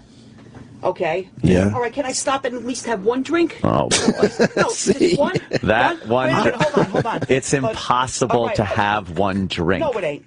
You could do it. People could do it. You're not going to do it, though. All right. No. I'm going to go home, and. Wait. All right. Hold on. So after the show yesterday, you left here with the saw makeup on. You went down to the cafe downstairs, and I was mad like that, and I only had $2 in my pocket. And you washed up in a sink down there. I washed up in the sink down there. How hard was it to get the makeup off? 5 minutes. Oh, good. Okay. No, that means that's hard to get off. Not bad. No, it was over 5 minutes. That's great. I thought it'd be a lot longer. Oh, it's on your whole face. Believe me, I tried to rush as fast as I can, trying to get the stuff off. Right. Did anyone say anything on your way down? Did anyone say, "Hey, it's Saw"? No. No, they looked at you just weird. I just got a lot of looks, and I'm like, I was cursing under my breath and everything. I said, I don't know if I want to come back today. Let's have a little fun. Having a little fun. It's a little fun. It was a little fun. There was no makeup on your face. It was we didn't make you do anything crazy this week, to be honest with you. No. We were scared. That was the nuttiest thing you had me do. Physically, you don't look like you're in any shape to do anything. Stalker Patty, the stuff we've had her do over the years, that's right. Wearing makeup is nothing. She would have loved to just wear makeup. yeah. We shaved her head 2 or 3 times. I know you did. She had to crawl around naked to get money. Mouse traps. Mouse traps. Yeah, that's true too. Did we put the mousetrap bit on our podcast yet? Oh, we should. That was a good one. That was an amazing day. Take the wig, right? Remember, take the wig. Maybe you could walk around naked and get your money today. Walk around? No, I don't think so. I mean, on your hands and knees, maybe. Hands and knees? Yeah, that's another one. I don't think so. What happened after the makeup? You went home? I went right home. Mm-hmm. Okay, and I just shook my head. Right. And I just, I couldn't believe it. And then Bill started to get on my case. Oh, what did Bill get mad at? He's like, I'll bet you went to TGIF's after the show. I said, no, I did not go to TGIF after the show. I'm home, ain't I? This guy cares about you. But maybe you smelled alcohol on your breath. Did you have any alcohol on the way home? How? I don't know. With what? Grab a beer. Maybe you grab a beer. You have no money, right? I could have used the credit card, but why would I do that? Penn Station has all those beers and ice for people. Oh, boy. No, I didn't do that. I She wouldn't went do through something like so that. All right. much. So why would he accuse you of going to TGIF? Because I guess he knows how long this show is. Right. Okay, but he doesn't know how long Sam's show is. It's not Sam's show. It's a well, post show. yeah, whatever. It's the after show, whatever it is. Sam has made his show. And and then the train. You have to take the taxi to the train, and so on and so forth. And I was like, oh. All right. So after you convinced him you didn't go to TGIF, how was the rest of your night? How was the rest of my? Oh, gee, I was just plain old tired. That's all. Yeah. Plain old tired. Did you have any natties? Of course I did. Of course. How many natties? I don't know, around maybe 5 or 6 or 7. 5 or 6 or 7, which means 8, 9, or 10. Holy shit! 5 or 6 or 7. Yeah, and dude, I swear to you, and I'm probably just a wimp. If I did 6 or 7 beers after the show yesterday, I would not be here today. I would not be able to function. Well, my hangover would be shitty. You don't drink. No, I know. I used to be, but my tolerance is way the fuck down. That'd be rough. Even just a couple that's at this what happens, point. I'm a pussy. But anyway, wait, I did that. So you had 6 or 7 beers, safe to say. Right. Are you feeling it at all today? No. God, I don't understand that. Nothing, huh? I guess your body just, what, adjusts to it? Yeah, tolerance. You build up a tolerance. You don't have a headache, you don't feel shitty, you don't feel... No. Wow. No, well, I do feel a little, a little down because I didn't get too much sleep last night. Why? She was drinking. I had a couple hours sleep, because I watch TV and then in front of the TV just lay there. And, you know what the thing is too, I don't know, about an hour later, all right, Bill took a nap, he gets up and he goes, go to the store. Oh, boy. I said, you got to be kidding. Threw you right out of there. Why did you have to go to the store yesterday for him? I had to get 2 6-packs for him, and he says, here, go ahead, get yourself 2 6-packs also. Oh, hey. Does he drive? He does drive. But so why doesn't he leave the house? He just figures that I'm home, I can go out and get it. But he's been there all day. Why doesn't he go out at all? He doesn't go out. He doesn't like going out. He was yelling and screaming that you need rehab when you were on the phone with Dr. Steve, but he's buying you 2 6-packs. Now, is this after you've already... This is after you've already had a few beers? Yeah. And then you get in a car and drive to the liquor store. I can drive, believe me. Oh, God. Oh, my God. Well, listen. Don't drink and drive. I went, I got him his 2 packs of cigarettes, and I got myself a pack. He said, put it on the card. He took money from his bank and put it on the card because, we got bills coming up. Wait, so how many beers did you drink before you went driving? About 3. That's it. We can't condone that. I don't think anyone. No. Well, I don't know what's the matter with him. He could have went out and got everything while I was here. Right. Yeah. But he didn't. So he just waited till I got home. He goes, "What took me so long?" Bum. He goes, "I bet you went to TGIF." I said, "No, I took the bus home because all I had was $2 on me." So why doesn't he pick you up? I don't know. She had $140 fucking the other day, and she's got $2 on her today. Right. Yeah, that's why I don't. Or she had $2 on her. I swear I don't want to pay her today. Know. It's crazy. You're going to get paid. Don't worry. And then you're going to go to TGI Fridays, and you're going to blow fucking all the money on beer. Anthony, I'm not going to do that this time. You're going to spend all this money on beer. I said I'm not going to do it this time. I don't believe you. Do I have to yell at you? You could yell all you want. I don't believe you. Sam's going around right now. I think you're dishonest with everyone and yourself. You are gonna whatever money we give you, most of it, I'm going to say right now, most of it is going to go to beer. No. Yes. No, we have to do other things with that money, too. Yeah. You got to invest it. Yeah. Invest it in what? Beer. What are you going to do with the money? I got some cheap Citadel stock if you want. Well, we have What's it earmarked for, that money? Well, Bill already went food shopping, so we don't have to do that. Oh, good, all right, good. And, more for beer. He went out of the house to go food shopping. Yeah, St. Patrick's Day. He got the things for St. Patrick's Day. And he goes, if you don't believe I went shopping, open up the freezer. All right, whatever. What is your share? You're going to get a couple $100, a little more, whatever. What are you going to spend it on? Probably some more clothes, I guess. Clothes? We'll have to call her Monday. I guarantee she spends all the money before Monday. Do you want me to show you receipts or something, or what? No, just be honest with us when we call you on Monday. Just know you're going to buy beer. Because people will want an update.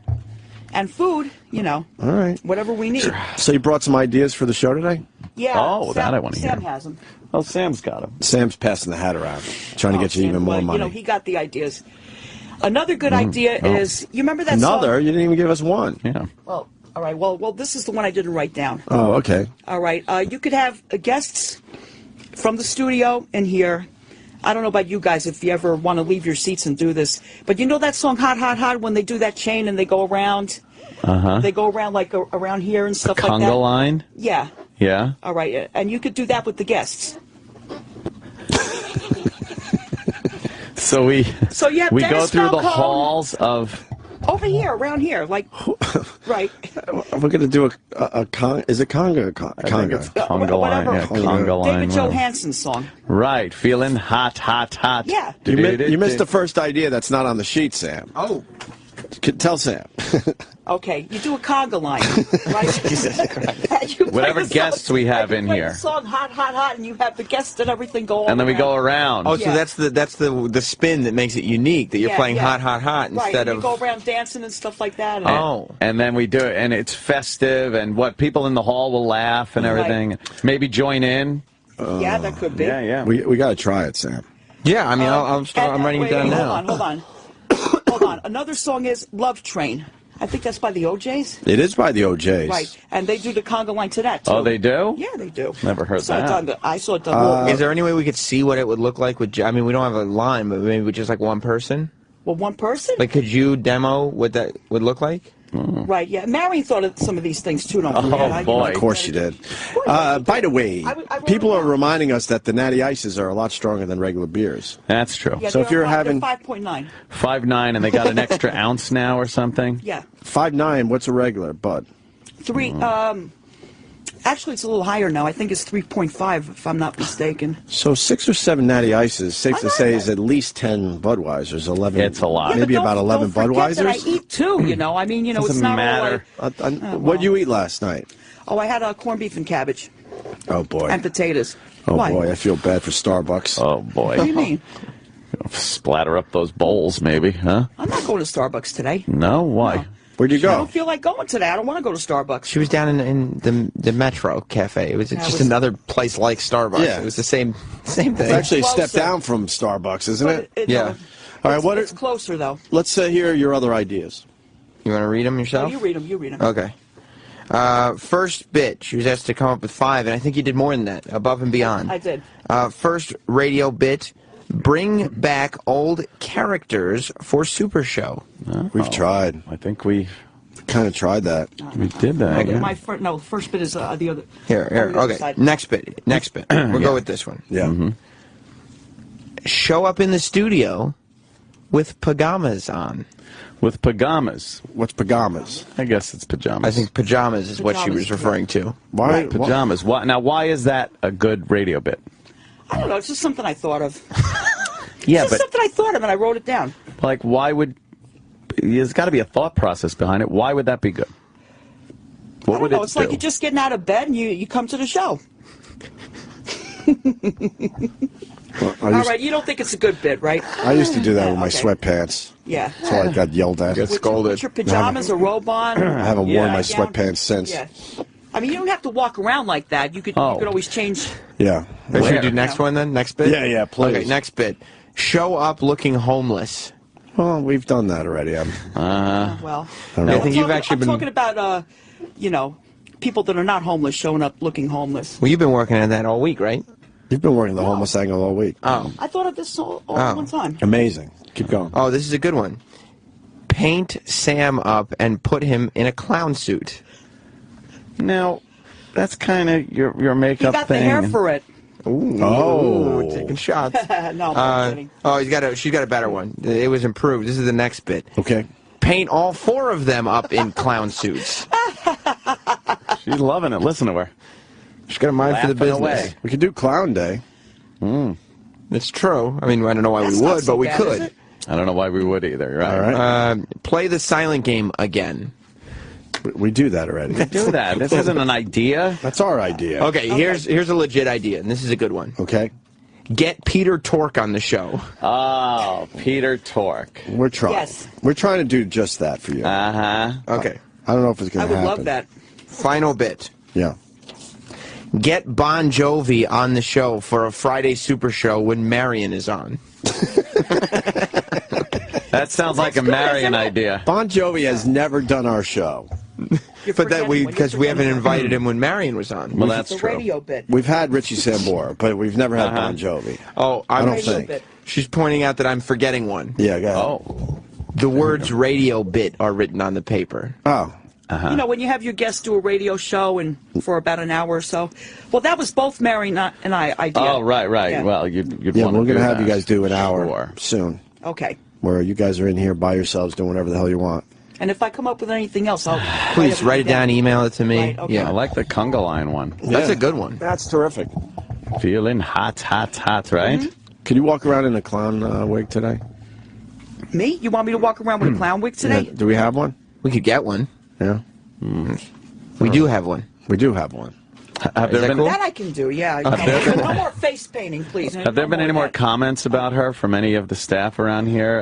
Any rumblings No, we since Tuesday? We've had a protector since Tuesday. I don't mean like that. I mean just like her walking down the hall. Or We had a meeting yesterday with the whole promotions department. And they were all asking who the woman was with the Saw makeup on. You know, I love that they have to I've ask never that. even seen that movie. No? No, I You have didn't not. see Saw? I'm not too. Yeah. I'm not too crazy about horror flicks, so I never saw that one either. Oh, wow. It is interesting going into those meetings with people with suits and Yeah. who are all then asking questions that there's no possible explanation that they would understand. Let me tell you something right now. I went on the train yesterday, the taxi in the train. I still had that green stuff on my eyes.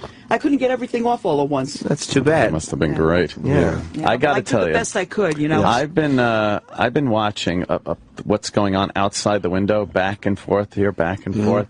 The interns over at Shade have brought in buckets of ice, all kinds of things, glassware. Now I'm just saw bottles of vodka going in there. There is a fucking hip-hop party going on in Shade.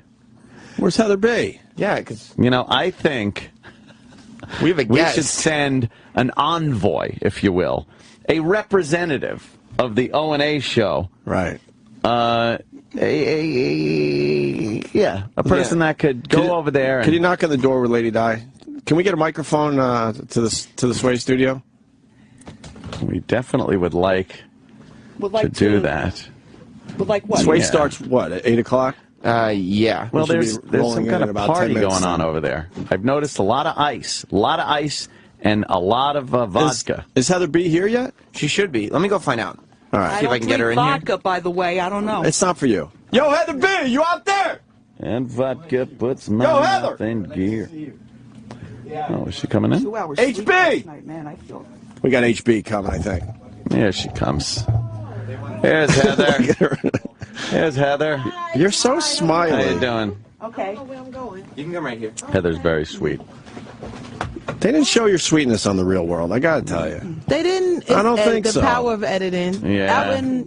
I was probably mean some days. Eric had his shirt off a lot. Eric had his shirt off Trying a to lot. show me up. I should have took my shirt off, right? I would have showed him up. I was a little intimidated by you when I first saw you walking around these halls, because man, on that Real World, Really? they didn't show the smile that we get to see every day, the sweetness. Me and Julie had a lot of good times. In fact, she's coming here. She'll be here next week. I'm going to bring her by. Really? Yeah, bring her by. I'll bring her by if that's okay. Sure. You don't need a wig. Oh, she's got the multicolored wig on her head.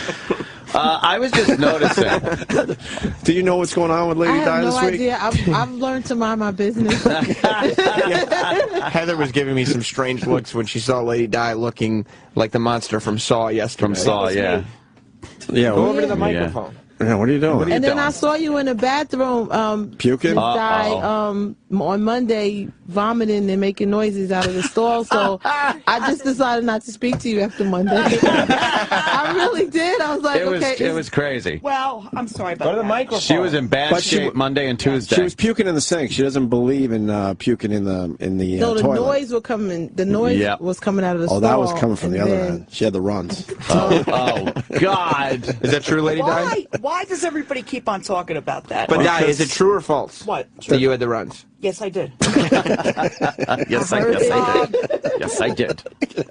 I was going to put makeup on today, but after that, I said, no, I don't think so. All right, Okay, you look great all right. without makeup. You look terrific. Don't worry about it. Don't worry about it. A natural beauty is Yes. it? Right, don't worry about it. All right, I won't worry about I was just noticing that a lot of people walking back and forth into the Shade Studios, ice, buckets of ice. Oh, yeah. The bottles of vodka. Oh, yeah. Yeah, all kinds of drinking accoutrement. I came by here last week, right? You guys invited me in. Yep. Every Friday we have Fantasy Friday. Fantasy Friday. So today I thought I was going to make chicken, but I ended up making coconut shrimp with. Wow. Do we get a little taste of that? Absolutely. Damn. That's what's going on. We're setting up everything to Setting up go everything. up live and Started a get big everything fight going. between Denny and Sal last time. Yeah, it did. It did.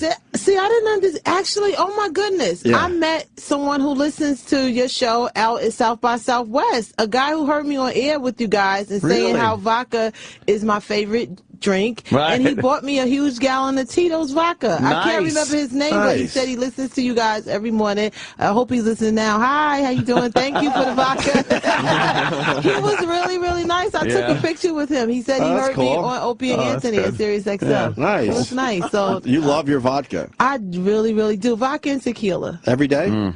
No. Okay. I start Thursday? every night, not day. Not in the daytime, at night when I get home. And you can function the next day? No problem? Yeah, I'm not a heavy drinker. Just a little something. I bring out my bullet, my shaker, and we just. Oh, we man, look at that. She's got her bullet. We make it up, yeah. So we're going to have margaritas today, peach and mango margaritas, and coconut shrimp, and we got a nice pineapple mayonnaise. I was just wondering I used to love that stuff. An envoy, a representative of the Opie and Anthony show maybe could check out what goes on in there. Is it like an open? Is there invites still available for the party? Drink? You should talk this way. You have to ask way. I'm definitely not a toe stepper. I don't do that. But you could talk this way. Be a chaperone. Yeah, right. But we just have. Okay, we just have kind of a party animal. We'll talk to Sway about it. You say he gives the best waves, right? Just wave him in one day. Wave him in and ask him if he's not here yet, right? I don't know. I've been on that side, so sometimes he sneaks. Don't you guys start at 8? I don't know. There's a delay, I heard. I hear there's a delay. It's a little after 8 at this point. All right. I'm going to hook you guys up today. I'll bring a little sample. A little something. Thank you. Of course. And maybe Lady Di will stop by in a little bit. Talk this way. Have a good one. Thanks a lot, Heather. All right, we're going to take a break here. Lady Di is here for her last day. She's a pisser, man. Dan Soder should be here. He'll join the show next. We'll tell you about Dan. He's an expert at something. Sure. Yeah, don't you worry about it. I got to think quick on my feet. Yeah. Like yesterday, meeting a an porn. expert at. We'll figure it out. Meeting the porn star person from the porn stars with that makeup on. That was really good. It's not porn stars. You met a porn star earlier in the week. Yeah. No, I'm talking about that guy. What's his name again? Rick Harris? Frank. No, his name is He's Rick met a Harris. porn star and a pawn. Rick Harris? Porn star, that's it. And with 7 that guys named makeup Frank. on. And 7 guys named Frank. Yes, indeed. Dan Soder is an expert. At what? At what? Well, we'll let you know. We'll let you know after the break. Okay. Because maybe you have some questions for the expert, That's right. All right? Okay. And we got a Bobo bit. I hear the groaning out there. Oh, boy. No, it's Bobo's a Bobo. here? It's a Bobo bit, which means it's contained. And Right. good. It's good. You guys feel confident about this? Oh, yeah, very confident. All right, so we'll go to break with this. Before there was a show, he was so slow. He's growing up,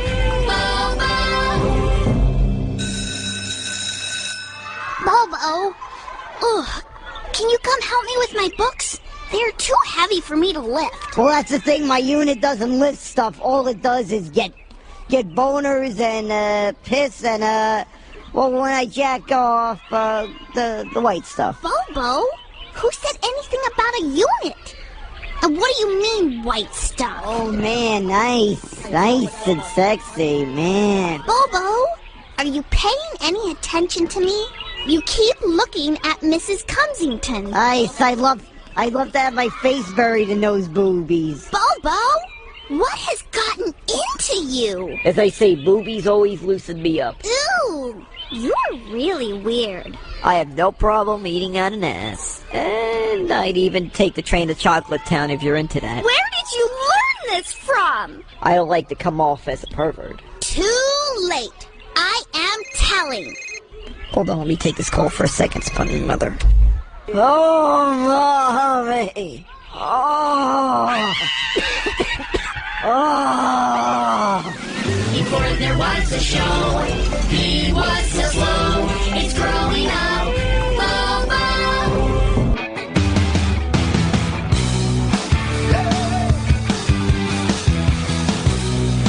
No way. Yeah, Dan Soder in studio. Hey. I like Dan a lot, man. He's now you're headlining, which is awesome. Yeah, it's been fun. It was brutal for the first 6 months, and now it's fun. Why? They weren't coming out? I mean, they still, they still aren't, but it's still, now it's more fun because now it's easier to do an hour. No, I didn't mean that in a bad way. Like, if you're a new headliner, I would imagine the numbers would be down at first. I think they stay down, I'm not like one of these people that's like, we're all the people. I'm like, every week I started a comedy club, I apologize to the wait staff. That's how I start my week. I go, I'm so sorry. Listen, if this week's your rent week, I apologize. Your tips are going to be a bit late. Yeah, get ready for a lot of two tops. Oh, and that's it. Dan's hilarious. Absolutely hilarious. Thank you. You're going to San Francisco too, right? Yeah, I'm going to be at the Punchline next week. Ooh, I like the Punchline Club. Yeah, I've done Sacramento a few times. Never been to San Francisco. My family's from there, so it'll be fun. You've never done San Francisco? Never performed there. Only performed in Sacramento. So you got a lot of the family coming out? Gonna have a lot of drunk cousins showing up. Oh, really? Shit. I was just in Denver, and I had that in Denver. Drunk cousins. Comedy's the only job where your family can get fucked up, come yell at you at your job. At your job. And you can't get mad at them. No. Because then they get upset back at you. Right. That's true. Wow. And they get free tickets. Oh, my God. Which means the comedy club is still going to be mad. They're going to be... Yeah, they get their comps, and they're like, thanks, asshole. Thanks. Great. Room looks full, but we're making no money. Ah, dude, it was great. It's like, and they're not even clever about heckling me. Yeah. It's clearly my family. Because I say something about my mom, and they'll be like, trash! I'm like, yeah, that's her name. You shut up. Why the fuck would you heckle me? They just don't understand what they're not supposed to do, in those situations. It's just amazing to think if you worked in like an accounting office and then your cousin showed up shit-faced just being like, what's up with that budget? You'd be like, don't ever come to my fucking work again. But I can't say that. You can't talk to them and go, look, can you keep it down a little bit? Yeah, because you know what they do every time? What? I was just having a good time. Yeah. Oh, what's the matter? Oh, look at the big shot now. Yeah, no, I'm not doing my being a big job shot. here. I have to fucking carry the show now. Could you shut the fuck up? Oh, did we ruin your jokes? Little faggy boy moved out to New York. Now he's a performer. Well, let me tell you something. Did we ruin your jokes? Your skits. Your little skits. They don't even call them jokes. They fuck up the names. Your skits. You do you slappies up there? You're like, You what do is that. Let me tell you something. If you had a real job, you'd appreciate what you got here, and you wouldn't mind us talking. Your cousin Luke is up there selling real stuff. You're selling bullshit. So don't give a shit that we did your little show. I used to have an aunt every wedding. Every wedding. Hey, Greg, why don't you go up there and show the DJ how it's done? And I would tell her, look, I haven't played music on the radio in years. Yeah. My favorite is, hey, wait. Someone will come walking over when you're talking to someone and go, hey, look out, what you say to this guy, he'll put it on his radio show. That's the fucking worst. It's like, no. I've had that so many times, I don't want to end up in your act. Yeah. What kind of narcissistic asshole thinks I'm going to go write about them? Yeah. This conversation is just full of such witty repartee. Oh, you're like Carson in his prime. You're just so full of bars. Could you wait till I get something to jot down what you're saying? I don't want to miss. Or I record it because I don't want to miss a word. I don't want to miss a word. Yeah, I don't want to miss a word of this. Yeah, to be careful with this guy. Look out. He's a comedian. Right? Fuck, man. Oh, you guys are going to do the podcast live in Jersey City. I just noticed that. April 1st, man. The whole crew. April Fools, as Jimmy would say. I went to the Rich and Bonnie one. It was unbelievable. How fun. That was a lot of fucking fun. Oh, and you did time. Yeah, I did some stand-up up top. Yeah, it was great. It was put together really well. Yeah, Bobby knows how to produce, man. Dude, Bobby Incognito. That's my nickname for him. Hey. Like that Dolphin lineman. That's who he is. And just imagine Bobby being like, if Bobby was an offensive lineman being like, dude, you're not part of the team, dude. Dude, come on board. But he smooth though. Oh man, he ran it. Production. April 1st. It's at the where in Jersey? Somewhere in Jersey City, I believe. It's called Jersey City, the venue. I think I don't know where the venue is. If you can't just tell people it's in Jersey City. Just get off the train in Jersey City and wander around until you figure it out. Until you find it. Let's see how big of a fan of the podcast you really are. I just said that Bobby's really good at producing, and then he It gives me a shitty date here. Well, you also asked the stoner on the show, so I'm like, I don't know, man. It's somewhere there. Just take the PATH train. You smoking more dope because it's legal in Colorado? I was just there, and they fucking nailed it. Did they figure it out? They nailed it. What do you mean? It's awesome. It's just awesome. It's like, I remember when I first started smoking pot, and you have that epiphany where you're like, this is way safer than alcohol. And you're like, they should sell it. Well, Colorado just did what every stoner thought they should do. Yeah. You give your license to a cop, and you stand in line, and you talk to his secretary, and then she's like, what's your name? And then they take your license.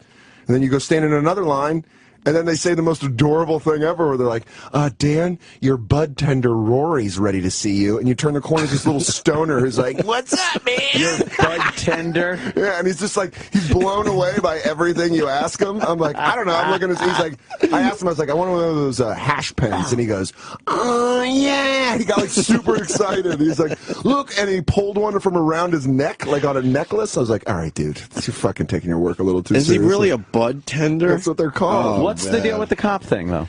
They, they monitor to make sure you're 21. So it's just for taking ID. Why do they use a cop? I mean, I think they probably want to keep it extremely legal. Yeah, they're trying to do everything perfect, so the federal government can't be like, hey, you're letting...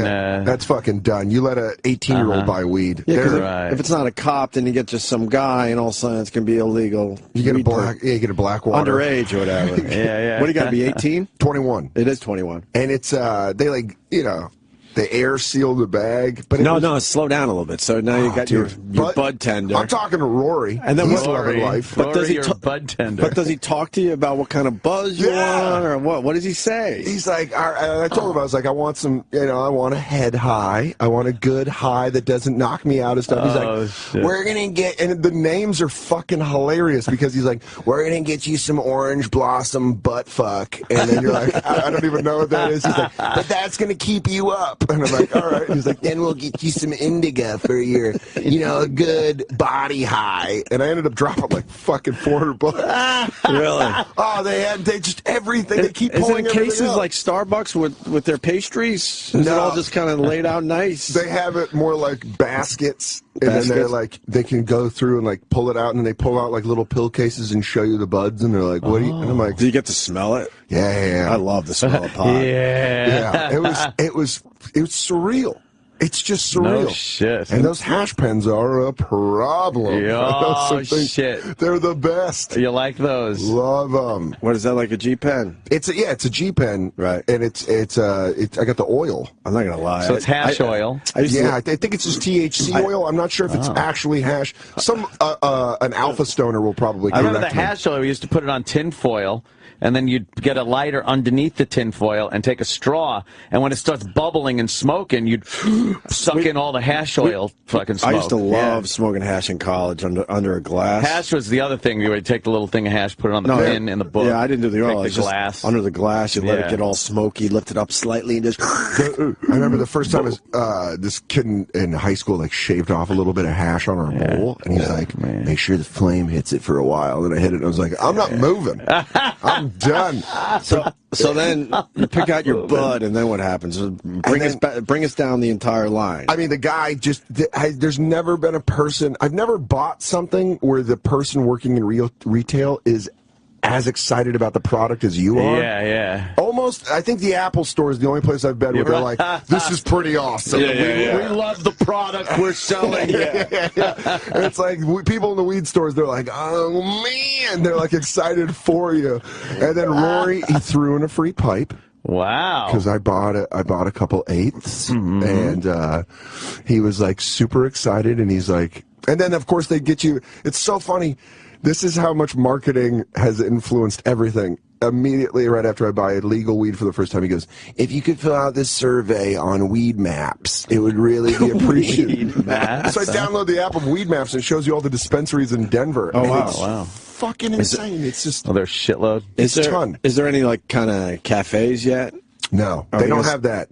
Are they allowed to set those up? I don't think... I think they're trying to Little stay... Amsterdam action? I think they're trying to stay so in the right for the. But can you smoke in the place you just? No, you can't smoke. They airlock it. They make sure you leave. There's no. They're really. Well, that sucks because you can't really just socialize with everyone else that's in that space. Here's the thing that Denver's doing though. They've kind of made it.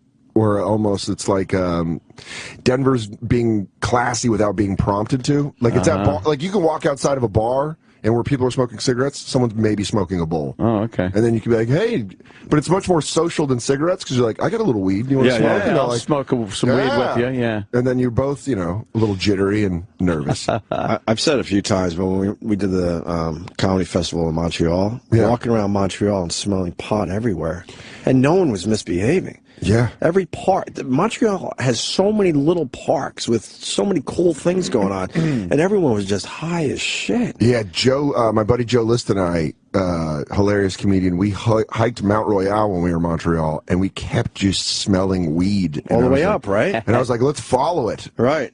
And he was like, I don't think you'll, Yeah. I think a lot of people get nervous about smoking weed in Canada if you're from America because you don't want to. Yeah, you don't want to be locked up abroad. Oh, and God, by a Mountie? Right. No, it's officially legal in Montreal, right? It has to be because you smell it everywhere when you're taking walks. Huh? I think it's super decriminalized. Yeah, I don't think anyone really fucks with you. It's not legal, but wow. So they're just completely looking the other way then, because way more, you smell it way more than walking around Central Park or anywhere else. In New York City, certainly. Well, now you won't smell me because I have a vape pen. Vape pen, motherfucker. I was telling I got a G pen, but I'm not in yet. I'm such a wimp. I kind of want to start smoking pot again. Dude, I'll tell you this. I told E-Rock before I came on, it was supposed to be for the road. I was going to take it on the road so I didn't have to ask people for weed. Now I have to leave it at home. Because it got to be a problem. Oh, dude, just a problem. Oh, it was just like in silk pajamas, like in an opium den yesterday. Just like fucking not leaving. Just sitting there with a little blue light blinking, going, what was that knock at the door? Oh, shit. Wow. Oh, it's amazing. It's fucking amazing. People want to know how much you're paying per gram. It's James in Canada wants that answer. A little bit more. I think it's around, someone from Colorado could correct me. I was so blown away by the whole thing that I'm not going to lie, they could have ripped me off. Right. It's so, like, when the lady asked me, she's like, why are you here? I'm like, to buy weed legally. And she goes, okay. All right. They get that a lot. Do you think, I was thinking about this the other day, you think every state could handle this? No, I think I've been thinking about states and which ones could absolutely handle the legalized marijuana thing. But I don't think it's for every state. No, I just don't. I've lived in New York. Can New York handle it? Yes, Colorado can handle it. I've lived in Arizona. Arizona and Florida would fuck it up. Those two places. I think because they would do something where it would get weird. They always they would mess it up. I feel like they would just be like. Let's try to. What other states couldn't handle their legalized marijuana? Oh, this is I think anywhere there's inner city crime problems, I think there might be an issue with people hanging out around it or trying to be like, yeah, man, I got you. Or, yeah, I got it cheaper, or maybe slugging someone in the face as they walk out of the place. I'll tell you this: if someone would have hit me when I walked out, they would have been rich with weed. Yeah, the Pacific Northwest, no problem. No problem. Oh, yeah. It already is almost like that. Right. Yep. It's funny to see all these places. But it's that East Coast thing that's a little shady, I think. Philly. Maine, no problem. New Hampshire, Philly no problem. would be a problem. Rhode Island, no problem. Philly would be a fucking problem. Detroit would be a huge problem. Washington, D.C. Big chocolate problem. City. Baltimore? Baltimore, no problem. Way. No. Atlanta. Because when I got... I'm just imagining a bayou, weed store. Shit. You won't come on down here. We got the voodoo. Everything's named after... Are they allowed to advertise? Are there radio ads or TV ads for these dispensaries? I didn't really notice them. I don't think you need to advertise. They probably don't need it. It's one of those products. It sells itself. Right? Yeah. Word of mouth. It's, but everyone in Denver has this confidence because you're like, dude, this legal weed. They're like, yeah, I know. Yeah. We got that. I wonder if that's helping tourism too. I wonder if a lot of people are just going, we got to just go there and check this shit out. So I read in the paper that it was supposed to be $98 million in taxes annually. Right. They're going to clear that by the third quarter. Wow. They're going to blow right by the estimated 98. The roads are going to be smoother than a baby's ass. You know how many states are jonesing for that money? Like, fuck, when do we get to do this? Michigan, Florida, like, there's a lot of cash-strapped states that you're almost like, California, why have you not already done this? Right. It's crazy. I don't know. It's once you see it done, you're like, well, that's just what needs to happen. Of course. It's awesome. Yeah. Good for you. It was like being at Toys R Us. But if I had a decent job when I was 6. Yeah. Imagine that. You could just walk in and buy anything you want. That's what it was like. At 6. I'll take one of those bicycles. The huge panda looks cuddleable. No, I'll take every G.I. Joe. And the tanks. Right. You're just in there with weed and money. It was, but to answer the guy's question about the grams, I think it's a little more expensive. Okay. We got another guy that wants in badly. Jim in Jersey. He just got back from Denver. Jim. Hey, how's it going, guys? What's up? Hey, I just got back from Denver about a week or two ago, and I just wanted to ask Dan.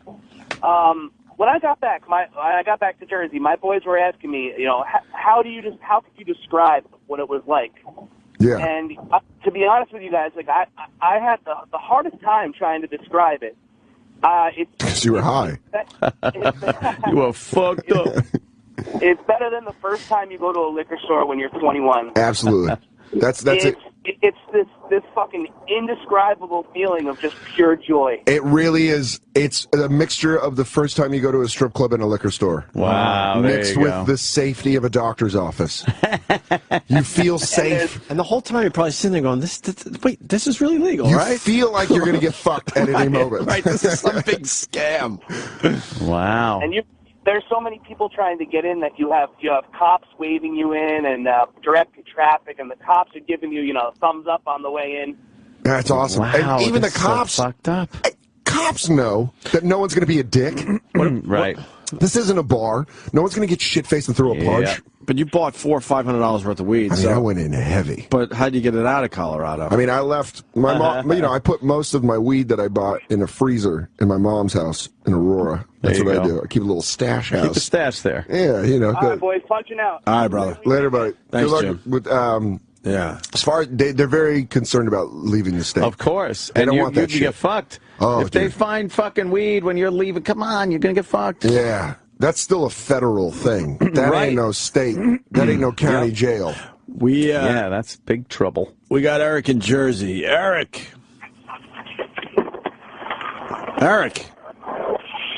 He dropped his phone. Oh, God. It says, me and my brother. Eric, you there? He's high. It says, me and my brother would fuck Lady Di. We're sympathy fuckers and have no problem taking her out for drinks first. Wait, he means he and his brother, they would give her a devil's threesome or one at a time? Yeah. Oh, dude, I mean, if you're, first off, But he's not there now. If you're willing to do a devil's Call back, threesome Eric. with your brother. That's fucking bizarre. Yeah. Put her on the rotisserie. That's it. Then I don't doubt that they'd fuck Lady Di if they're willing. Play cards on her back. Should we get Lady Di in? Yeah. All right. To talk to our expert? Yeah. Dan's an expert on aviation. Aviation expert. Yeah. Aviation expert in 14 years. 14 years, wow. Yeah, 14 years landing planes, taking off, bringing in birds and letting them fly. Bringing in birds, pushing metal, pushing tin, they call it. We got Lady Di. That's what they call air traffic controllers. Pushing tin. Wind pushers. Yeah, there you go. Tin pushers. Tin pusher. You push tin. Yeah, those were just putting cars in the sky. That's it. We got Lady Di coming down the hall. What a disaster. She got thinks a clown wig she on. thinks you're an expert on aviation. We're going to talk about the Malaysian Air plane She really does walk like a biker, too. Oh, yeah. It's funny. Look at that gut. And what, you're from Chicago, Dan? What should we do? Chicago? Yeah, we'll do a little. Although people hate your Chicago. I know, people fucking They're like, hate that's not Chicago. No, we'll just do normal because I want to fuck with terms. Hey, Lady Di. How are you? How are you? Nice to meet you. How are you? Says, hi, Frank. Nice to meet you. And why is everyone Frank? That's what Sam wants. expert, huh? Yeah. She asked what's their name, and I tell her Frank. Lady Di, he's an expert on aviation, yes. Planes. I worked as an air traffic controller for 14 years. Oh, really? Did you? Yeah. Wow. Yep. So, That is something. Landings and takeoffs. Oh, yeah. So, we figured maybe you could ask him a few questions about the Malaysian If you're airplane interning, situation. situation. Yeah, if you're interning for the show, we like teaching the interns a little about radio and broadcasting, and one thing that you're going to have to do is our interviews. What? I wrote down her questions for her. These are actually hers, and we dictated them. We had interviews with Porn Star, with the guy from Pawn Stars. It was like entertainment. This is more. Oh, don't forget about the games of Game of Thrones guy. Oh my God! But this one now is a different take on the interview. This is more news. So this is a little more hard hitting, a little more serious. So that's what we're looking for. Well, don't listen. She's just rambling on. Just saying. Why are you rambling on, Lady Di? Just hey, Lady fucking. It's almost like you guys are in a marriage and you were just trying to explain something. Right, and just like, whatever, whatever. Before you get to your questions, there's a guy. Hopefully he'll call back. Oh, he is calling back. There he is. Yeah. Put your headphones on. He's got a proposition for you. Okay, wait, hold on. Oh, God. Here, this will already take That is a cool shirt you got on, Lady Di. Hold on, Cedric in Tennessee. I knew that. Hold on, there's too much going on. Hold on, Lady Di, you're on hold for a minute. Cedric loves the fact that we said most black cities would fuck up the free marijuana thing. He's black, but he loves it. Let's see what he says. Cedric, go ahead. What's happening, fellas? What's up, Cedric? Man, I love your fucking show, man. I knew you was a fucking skinhead, but I'm kind of disappointed. You bastards just named all the blackest people. We did. You ain't had no fucking weed. Come on, man. Come on. You don't think that shit would get all fucked up? Actually, no. The blackest cities are like Gary, Indiana, and Peoria, Illinois. Yeah, We're not even going with like the really black cities. Cedric, in all fairness, hold on. Because we don't know that world, obviously. So, as a black gentleman, what black city can handle the legal marijuana thing? Atlanta, Georgia. Absolutely. You think Atlanta could handle it? I wanted to give a pass to Atlanta, Georgia when you said Atlanta. I do feel, because it's just like New York. Well, I'll give it Atlanta's San Francisco of the South. Yeah. It really is. I think Atlanta could, probably figure it out. I think Oakland could. Oh, shit, no way. I think Oakland could do it. No fucking way. I'll put my money on Oakland. There'd be just a line of beatings when you walk out the fucking place. Oakland. I think Oakland does it. Shit. You're high right now, sir. A little bit. The knockout game and then fucking run off with your weed. Oh, come on. The knockout game is just a lie told by the white media to scare rural white people. Oh, was that it? What about? Damn, I thought so. What about Jersey? Not now. Yeah. What, Camden? What about Jersey? Camden, no. Camden would have a problem. West Orange? Newark would have Jersey a problem. Could deal with it. Yeah. Cedric's gone? All right. A few bad parts, but... Anyway, here's a call for you, Lady Di. You got your headphones on? Yes, I do. She's got a wacky fucking clown wig on today. How are you? I'm good. What are you doing, like, sitting right next to... Move over! Give Dan some fucking room! She's a little horny. Lady Di! She's a little horny. Move the fuck over! Somebody's already asked me. Sorry about that, Dan. Now move the mic. Now move the mic over. By the way, Dan... There you go. There's no reason to be right up on the guy's fucking lap. It's not Colin Quinn. Dan is What it was. Dan is available and looking, Lady Di. Are you? Yeah. Viking. No, I have a lovely girlfriend. Lady Di already asked me. I do. You sure? Yeah, I do. Sure. I love my girlfriend. I've never loved my girlfriend more than I love her right now. Right. I am truly in love with my girlfriend. Someone's actually so saying, sweet. is Anthony jealous? I'm telling Lady Di to get off your lap. I like Anthony will never talk to me again. I'm like, why did it go weird with Anthony? I don't know. You did something. You motherfucker. Cock blocking. Lady Di, Eric wants to ask you something. Eric in Jersey. Go ahead. Morning, gentlemen. How are you? All right. Hi. I hope you're not just saying what you're about to say to be on the radio, because we hate that shit. Okay. I've called you before. Now, listen, I've listened to you guys rip on Lady Di, especially this week. That I wasn't as bad as Lady Di, but I wasn't the best looking guy. And some chick threw me a sympathy fuck probably 15 years ago. And now, every now and again, me and my brother will go out and we'll throw a sympathy fuck to some homely girl in a bar, mostly supermarkets. That's a good place to pick them up. Wait, you and your brother? Like at the same time? We've done it at the same time, yeah. Well, you go to a liquor store and pick a girl up. I mean, yeah, if you want to dance with hepatitis, that's it. You're a special case. You're the only one I'll pick up out of a liquor store, Lady Di. So he. Oh, wow. That's nice. So Erica and his brother want to take you out and give you a sympathy fuck. What do you think? They would have to send me a picture of themselves. Shit. So this way I know who I'm going out with. You want a mirror? Hard bargain. Yeah. The audacity. Listen, ladies got her rules. Oh, I really like that they do like MILF Hunter setups for all this I stuff. told Dr. Steve online, I said, send me a picture of yourself. I want to see what you look like. It's like when the bald chick dumped George. She's bald! You mean to tell me you really got fucking standards, Lady Di? Some standards, yeah. I'd like to find out who I'm going out with. It's a sympathy fuck. You're not going out with anyone. A few drinks and then Eric and his brother. Then I want to end up kissing Nat King Cole over here. I got four. I'd just like to know. I got 4 brothers. And you obviously got a brother. I have you? Have you by ever? the way, how is Joey anyway? Will you shut the fuck up? Jesus. I hit my limit yesterday. I know. Okay, I'm right with you. I do like that Dan is coming to her rescue, though. That's very sweet of him, isn't it, Di? Yes, it is. No, I'm not. What the fuck are you She's feeding her, moved back Sam? over again. Look. Sam's in her ear. Sam's saying shit No, that I'm he's not not. In her ear. Eric, I can't imagine. How is she hitting you? I don't know. Let's scare the shit out of me. Eric, I can't imagine having a threesome with my brother and a girl. I can't imagine that. God, they're going to ask the ultimate question. Huh? I can't imagine that either. What? We're not fucking each other. No, I understand. Still. Yeah, but now I got to ask the question. Do you guys ever do the DP? Oh, shit. No. Okay, good. Okay. It doesn't Makes it matter illegal, if you're is not it? fucking each other. The thing is, you're looking at each other's dumb fuck faces that you make. Yeah, that would be a problem. I don't want to see my brother's fuck face. Your dick and shit. I don't want to see that. You gotta hear the. It's always in the devil threesome. The guy always does the same noise when he's getting blown in the porns. Where he goes, yeah, fuck yeah. And then there's a possibility your brother's dick is bigger, and that'll piss you off. You're like, really? We have the same fucking parents, and you got the bigger dick. Bigger dick. One of you comes, you get sprayed. It just goes. Right. That cum goes everywhere. How's Thanksgiving dinner the same? Yeah. You're sitting there.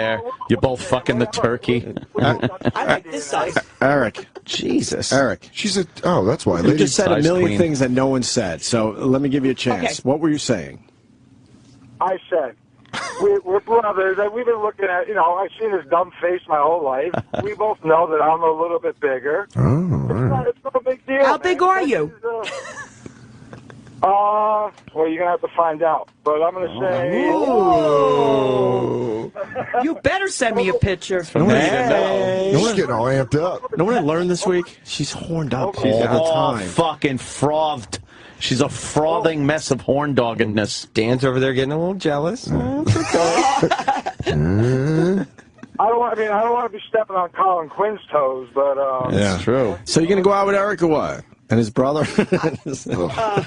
If they send me a picture, I want to see what they look All right, like. send They a already know picture, what I Eric. look like. Can you send... I know what you look like. Huh? Excuse me? I know what you look like. Well, I don't know what you look like, so you got to send a picture through the email address. You do realize you're a 2, right? Oh, shit. What was that? Why? How did you give her a 1? Just being nice. That's me a being 1. nice. That is a 1. What's a 1 for But I was what? being nice. Because I feel like I know her now. So I don't know. I graded on a little bit of a curve. There's nothing. A sweetness curve. Okay. Maybe missing body parts could be worse. I don't know. You think that's a 1? We're looking at a 1. It's gotta be a 1. That's a solid 1. But a 2 is bad too. Is it vibrating? 2 is terrible. So I think 1 is worse than that. I don't know. Yeah. I'm not a conceited guy, but I'm going to say we're about 7. No. But let's say, because We're about 7, so combined you're a 7? Combined. No. So they're a solid 7. So 14-inch of brother dick. Right. Don't do it. Lady Di, do you want 14-inch of Jersey brother dick? Let me see. Yes, you do. I like that she's. 14 inches. No, they're both 7. It'd be 2 7s. No, not their dicks. I think what they look like. I mean, yeah. Not their dicks, what they look like. I know. Dick, you stoner, fucking. All right, I guess this isn't happening, Lady Di? He has to send me a picture, maybe of his whole self. Okay. We have to get back to the expert, Dan Soder. He doesn't have much time. Hold on, Eric. Yeah. He's on hold. Maybe we'll send a picture. I don't know. Whatever. Private. Send a picture. What? I said it's private. Oh, okay. What's private? All right. She just blurts things out. All right, so Dan's an expert on aviation, and we've asked all the questions already, so we figured we'd give you a shot to kind of interview an expert on the Malaysian air disaster. 14 years, takeoffs and landings. Okay. That's all I watched. That's great. Yeah. Right. No crashes on my watch. Oh, nice. Yeah. That's good. Clean record. Well, you it's your question. You started out in a little airfield in South Dakota.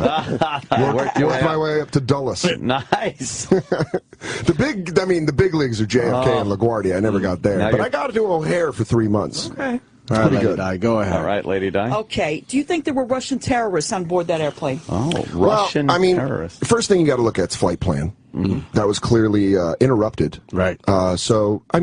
I don't think that we have enough facts on board to determine if they're terrorists, but I know from the direction of the flight that there was interference. And both sonars were taken off. And if you know anything about aviation, your first day in aviation school, they teach you that the satellites don't shut themselves off, guys. That's true. That's true. Are you listening to his answer? Yes, I am. I am. A good interviewer, you listen to the answer, and then maybe you play off the answer, We're trying to teach you here. Right. All right. Wait, hold on. Do you I like the wind chime ringtone in the back. That's my Dumb phone. It gives me anxiety. She doesn't answer her phone. It drives me nuts. When it's ringing, she goes it like takes this. Her forever. She fiddles it. It's ringing. She's fiddling with it. And you're like, answer it. No one lets it ring for 10 times like the old days. Did you answer that one in time? No. How are you? You're getting so many calls. God. Yeah, and that's something. Okay. Hopefully it's Eric Anthony's from Jersey. Picture is gone now. Okay. What? Your picture's the wallpaper on the phone. I really like her. Why is it gone? I really like her 60s NFL lineman face. Yeah. I'll explain later. Okay. George Plimpton's paper lions over here. Alex Karras? Oh, God. Look at Alex Karras' face. Can you put up a picture of Alex Karras? Looks like that. Looks like Go that. with Alex Karras. Looks like she played Alex Karras. We might have to get her an old school. Looks like she played O-line with just the bar. Oh, yes, just that one. It's Alex Karras. Go Google images. Him a little older even. Whoa, the one up Webster. in the... Go up. Just Webster. No, right corner, right there. Oh, shit. Oh, God. Oh, wow, Lady Di. We got a new one for her. It's not me. You look like Alex Karras. George Papadopoulos from Webster. Or Mongo from Blazing Saddles. Candygram for Mongo. Candygram for Mongo. That's funny. Di, why did you think there were Russian terrorists on the plane? Yeah. Dan, how would the Russian terrorists sound? I don't know. Why Russian, though? I don't know. I have no idea. Dan knows how Russian terrorists sound. You want to ask him? Well, wasn't the... okay. She just blew right by that setup. All right. Did the airplane come from Russia? Well, where did the airplane come from? That's a great question. Now, any aviation expert would probably be able to tell by the fin. However, I haven't seen the fin, so I wouldn't know. But I would probably say that some parts were assembled in Russia. They have the high export of aviation Boeing tools, aircraft, Boeing tools. Okay. She's giving you the bedroom eyes. You know that, right? Oh, I feel like a tackle from the Rams in '67. I feel like I'm blitzing the quarterback at the old Polo Grounds. Oh my God! Yes, very much. I'm married now. He's kidding. No, I have a girlfriend. Okay. Di, there is some chemistry there, though, isn't there? Sam's a little. I'm gonna fucking kill you. Colin's going to get jealous. Colin is what we call yesterday's news. I don't step on Quinn's toes, Mr. Quinn. She was hugging and kissing Colin yesterday. Yeah, well, he's a hunk, isn't he? You don't want to hug and kiss, so... No, I don't. Yeah, I know you don't. I complimented you on your vagina yesterday. Yeah, you did. I did. Show Dan your vagina. No, don't. No, through the pants. We'll keep it nice. Just spread your legs and show Dan. I mean, it's happening. Look, see? Yeah. Nice, right? Hey, there it is. Hey, there. Hey. Someone was looking. There, you know? Nice, right? Yeah, there it is. What are you doing? You got one of those, right? I can't Obviously, think about. I have one of those. It works, doesn't it? Oh, See the camel Yes, it does, toe? yeah. But when she gets wet, she's not sure if she's excited or if it's her diarrhea. Oh yeah, that's. I know the difference, believe me. Oh, she knows the difference. Oh, yeah? Explain the difference. Yeah, what's the difference? Explain the difference. Between being excited with moisture and your diarrhea. Yeah. Well, one is on one side and the other one's on the other side. Yeah, but I was thinking it kind of pours into the same, Yeah, it area. Yeah, Trough. it does. By the way, Dan, just to get you up to speed, in the 80s, Lady Di used to get it in the shitter every weekend from her boyfriend. All right. Really? For the entire decade. I mean, that was like, you were ahead of the curve. Yeah. Anal really didn't get chicks. popular until mid-90s. No chicks were taking it in the ass you're like that. Yeah, you're like the Ramones of butt sex. Yeah. You were doing it in a garage in Queens before everybody. If you want to say so. No, I don't want to say so. I have to say so. You're right. Women didn't. They didn't take it in the ass until they figured out that hair thing, and they're like, okay, now I can present this. Well, I can present this. I didn't want to, but to keep that boyfriend of mine. Well, you have to. Keep, keep that prize. Yeah, that's Savage Head standards. Oh, yeah. Right. And by the way, it happened on the weekends. She lost her virginity in an abandoned building on top of a door. Oh, my God. Yeah, I did. That's true. That's also, about a year ago, she came into the studio and was so excited she had a vaginal discharge. Yeah, she squirted. I did because you did, right? Well, the reason that happened is because I haven't seen you guys. I haven't seen you guys in 8 years, right? Okay, and then all of a sudden I see you again. It's like, oh, I have to run to the bathroom now. You gotta take a pussy shit. I gotta go take a nice puss dump. A pussy shit. Everybody's talking sexy. Wow. That's what you want to call it. Yeah. I mean, why not? Yeah. Oh man, you know what's so funny is people like in porn. The women try to act like Lady Di, but this Lady Di is the real world equivalent of a lady in a porn. World deal. Taking it in the ass. It's like if you really think about what a girl in porn's like, I just want it in my shitter. And then Lady Di's like, I'll do it. She took it. Garage. It was on the front bench seat of an Oldsmobile, and he would lay her down on his stomach and just tool her right in the ass every weekend. Every weekend. I can see. She would pull up. I can smell the wet cigarette butts that were somewhere in that Oldsmobile. Yes. So Winston's. What did you smoke back then? I didn't smoke back then. What did he smoke? He did. GPCs? Marlboro cigarettes. Of course. Back then, it was a while ago. Marlboro Reds. Did you lose yourself? Did you go to your happy place and lose yourself looking through the rust hole in the floorboard? Just looking at the street? Zooming by? No, of course not well, zooming by. it would be in the parking lot, so I'm thinking, Discarded wax paper from a deli sandwich? Yeah, something like that, just crumpled up. blowing by having the breakfast, rust hole. and you gotta go talk I mean, you're the one dropping the... man, you had the diarrhea, not me. Di, why would you... in the ass. Yeah, you wouldn't want these guys to gross everybody out, right? Right. Yeah. Because you wouldn't do anything like that. So, once you ask the expert... Oh, you got more questions. All right, more question. Yeah. Do you think that the airplane exploded in the air? Impossible. No. The flight direction... Why would it be impossible? Well, you got to understand the lift... in itself, if the explosion would have happened, there would have been a drag, a little bit of a lag time, and as far as coming down, so pieces would have been spread out and much more available had there been an explosion. Okay, now that was a serious question because I'm wondering about that. Do you think? Di, can you repeat the answer? Did she ever watch the news? She's editorializing now. You can't avoid this story. I just think of her trying to block for Johnny Unitas. It's making me laugh. Alex Harris. I don't know, something like that. She played in the NFL before they let blacks play in it. Yeah. Emerson Boozer. By the way, New Orleans checking in. They think they can handle their weed. Their legalized weed. Get the fuck out of here. No. They can't handle booze. I used to smoke pot. Did you? Yeah. Was this before or after? That was a while ago, long time ago. Loosen up the old sphincter muscles? I don't remember. Yeah. That's the benefit of the drug. No. I remember. High school graduation. Yeah. Okay. You and Marion? No. It was not even me and Marion back then. Oh. All right. It was another girl. Oh. Okay. And we had a party at her house. Uh-huh. She lived close by to me. And I had Michelob back then. Oh, high class. I remember. I used to like Michelob. And we used to pass around the old toke. The old toke. The old toke. Now, what do you think would have happened if you would have stuck with weed instead of booze? Oh, my God. CFO? I don't know. Running shit? You ever les out? Yeah. What? You ever les out? Les out with a girl? No. No. No? No? Never scissored? Be honest. No. Never kissed No one clam of your slam? girlfriends back in the high school? No. No curiosity?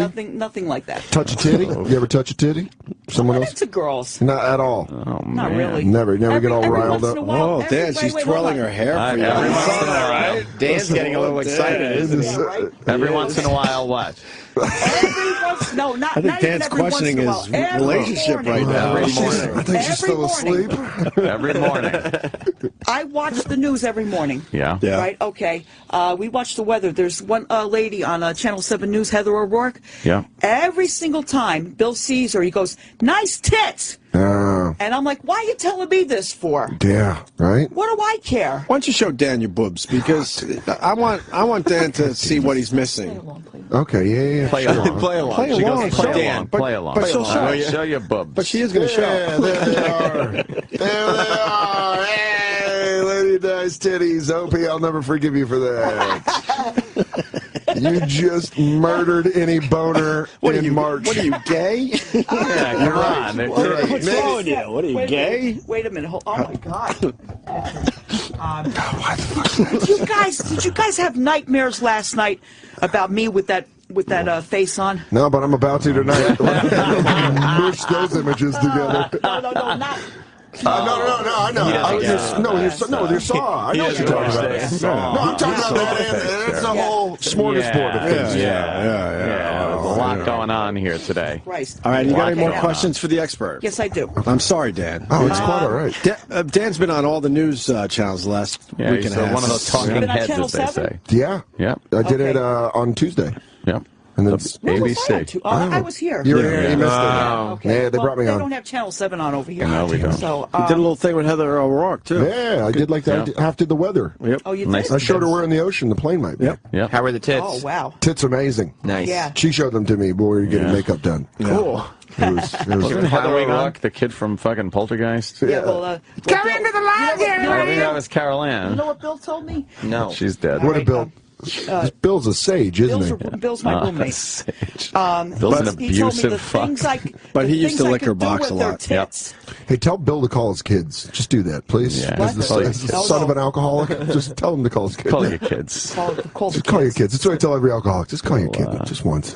Bill used to lick her pussy all the time. Oh, yeah, that's She awesome. would suck his dick. So you guys just bang out? He couldn't get hard. No, we don't do anything Yeah, right whiskey now. dick. No. He had whiskey dick. He But tried back once. in the day, they used to, fool around. Yeah. Okay. Now they're just A roommates. couple of times. He used to lick your pussy a lot. And now she just A gets lot? beer How- for him. Were you there? I How do heard. you know? You told us yesterday, Oh, okay, you yeah, fucking okay. blackout drunk. How about another question for the expert? Okay, all right, another question. Do you think that there were any Americans on board? I think they checked the flight records. But as far as I don't think there were. I don't think there are. All right, that's a serious question. I haven't been asked that yet. Out of all the news sources, out of all the outlets, you're the only one that's asked that. Wow, so that's a good question, Lady Di. Yeah, that was a great question. Because that's something, Thank you. unlike anything else, they could check. Yeah. Right, You right. need an expert. Yeah, I definitely, in my expertise, I don't think I would be able to tell. I couldn't tell. That's true. Yeah, all right. Yeah. Another question. Any children on board? I don't know. Again, that's an expertise question that only a couple people would know. People with flight records. Right. Yeah. Ticket sales. Sure. That's a thing. So, yeah, I can't answer that. Yeah. Any other questions? Do you think there was a bomb on board? Absolutely not. The flight took off. I think the explosion, the black box would have been saved, and there would have been some sort of transmission. Did they find the black box? They have not found anything yet. Yeah, they did. They found debris. They found debris, but debris that doesn't necessarily mean anything. The black box is what they need to find. Right. Let me see. Flight what else, records, what else? indicators, Right. other words that are big words. Nothing. Must be amazing that the news just misses her. I can't believe this. I can't avoid knowing certain things that happen in the world. I shut off 10 channels, and the 11th one still has it. Doesn't matter. There's no way to not know this story. All right. Well, all right. Another question. All right, another question. Do you think? I can't ask this. Yeah, you can ask that. Come on, lady. You just ask the question. You just showed your boobs. First of all, I hope so, okay? Do you think there are any people alive and floating on the seats? Alive and floating on the seats. Why are you laughing? That's not a bad question. No, I know, but it's not improbable. I don't. Why are you see laughing? How that is A flight that I dealt Then why'd with you ask it? in Lake Superior, they floated for days. Yeah. So that could I hope still. they're all alive. Wow. Are you going to? She's not listening. At all. Oh, there she is. All right. I don't think so. Okay, now terrorists. What weapon do you think the terrorists used? Well, again, I don't think it's been ruled out that it's a terrorist attack. Maybe the right. Maybe okay. Okay, here's a bigger question. Wait a minute. Here's the question.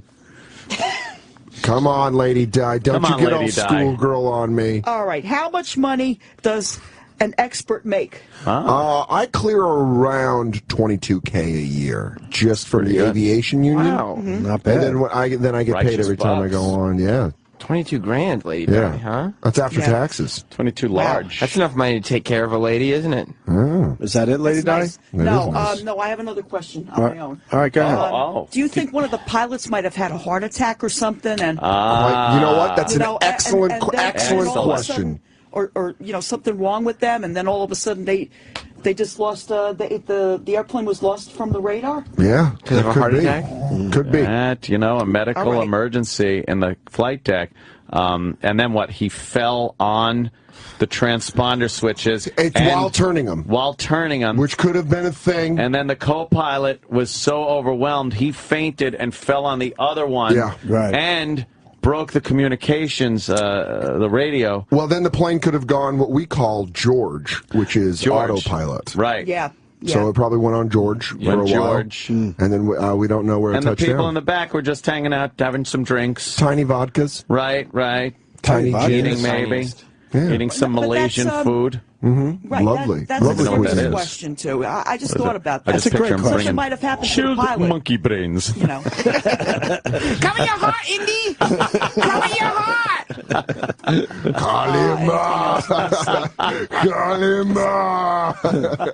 All right, Lady Di, you did great, I think. That was that was the best interview I've had. I'm amazed that you have no idea what's going on. Tits up front. Story. I didn't even have to wait through the questions. Yeah. Have a good flight, Dr. Joe. I just imagine Shorty coming out with a raft out of the side of the plane. That's all that could happen. Yeah. Could happen. We should take a break. Is Greg Gutfeld here? Yeah, he's coming up. Do you want to end the interview with a quick hug? Yeah, you should hug. Okay, we'll get a sign. All right. Okay. There it is. There it is. Okay, and a kiss on the cheek. No. There it is. There it is. She's not stopping. She's not stopping. She's not stopping. I love it. Oh, thank you very much. What are you giving him? It's pubes. I don't know. It was a hair from her wig. Her clown wig that she's wearing today. Beautiful. Thank you. The picture's up on Owen Day Show. You know what? You're a sweet lady, Doug. Look at A that. hell of a set of tits. Yes. You would love Marion, too. That's No one would love Marion as much as... not as much as you. Yeah, not as much as cancer. Oh, boy. You would like Marion, too. Okay. Oh, yeah, she's terrific. I mean, but you're such a sport with the butt sex and the Oldsmobile. You really are. Maybe we should get Marion on the phone so Dan could love Marion like everybody else. Yeah. Try to. Huh? Try. Did you think your virginity would be taken in an abandoned building on a door when you were like growing up and thinking, who's going to be the guy that I first make love with? And, did you think it would be an abandoned building on an old door? Were your daydreams set on a set of Footloose? I was 16 years old. The guy was 10 years older than me. Oh, what a winner. All right. And he's banging. This winner is taking ladies back to an abandoned door factory? Nice. What was his name? Gino? Oh, God. Taking you back, isn't it? I forgot his name. So, well, but okay, but he was not a nice guy. Did you know? I know him a long time. Did you know that at the beginning of the night that it was going to end with you losing your virginity? It was the day. It was during the day. During the day. That's heartbreaking. Oh my God, he didn't want to waste his night out. So it was during the day. Did you know beforehand that he was taking you there to have some sex? Yeah. I did. He told you he's taking you to an abandoned building? Now he's 26. Why couldn't he get a hotel or something? Right. He had to be living on his own by then. Maybe he didn't have the money. That's true. Did he have a girlfriend or like a wife or something? And he was married at one time. He got divorced, and we got to know each other. And that was that. How does a 26-year-old like himself meet a 16-year-old like yourself? A lot of waiting outside of the school. I was walking down the street, him and his brother. Sing and do. Him and his brother. She was abducted. Yeah, she was abducted. And the van pulled up. She's like, it didn't have windows. I didn't know where we were going. It was back when a big walking home from 40 school. Econoline van with a spray-painted Molly Hatchet fucking logo on it. Rush was blaring at the time. The bubble windows. Were you guys there? A Viking queen on the side of it. Yeah, with a big battle axe. Right. No. I was walking home Krager from rims. school, and he saw me. Yeah. And they stopped the car. They said, "Hey, you want to come? Come with us and whatever." And I said, "Okay, I guess." Oh, you should have been murdered. You didn't know them? I sort of knew them. I kind all of right, knew so them. okay, all right. So the car pulls up. You want to come with us? You jump in the car? Died. This is all right. Because Then what? I knew them. Sort of. Then what happened? Yeah. And then they took me to meet the parents. What? They made you wait. They introduced you to their parents That movie Before they wasn't took out you yet. to the abandoned building? Hold on. I'm getting my story all mixed up. Yeah, because they went real gentlemen and then the opposite. We just went for a ride and everything like that. And then the next day, he took me to meet, his mom. The building. His mom and dad. This is the super of the building. Part came in. That's what happened. It was time to meet his family. How long after you jumped in that car the first time was he having sex with you? A day later. Yeah. Why did you What decide the he was the fuck? guy that was going to take your virginity? I don't know. Can't No, not even that. 2 days later. I'm sorry. Oh, excuse me. Oh. 2 days later, this guy is banging you on a door in an abandoned building. Yeah. In what town? Elizabeth. In Elizabeth, New Jersey. It's all the things of a rom-com. These are like This is the true Springsteen lyrics. This is the true Jersey girl. Yeah. She got her virginity taken in Elizabeth, New Jersey. Well, what about we you? went on the door. We were in a factory. Greg Gutfeld. Greg Gutfeld. We got to take a break because Greg Gutfeld is. No, we'll talk later. Yeah, we got to organize this a little bit because Greg Gutfeld is a very busy man. Very good. He's got a new book called Not Cool, and we're going to talk to him next.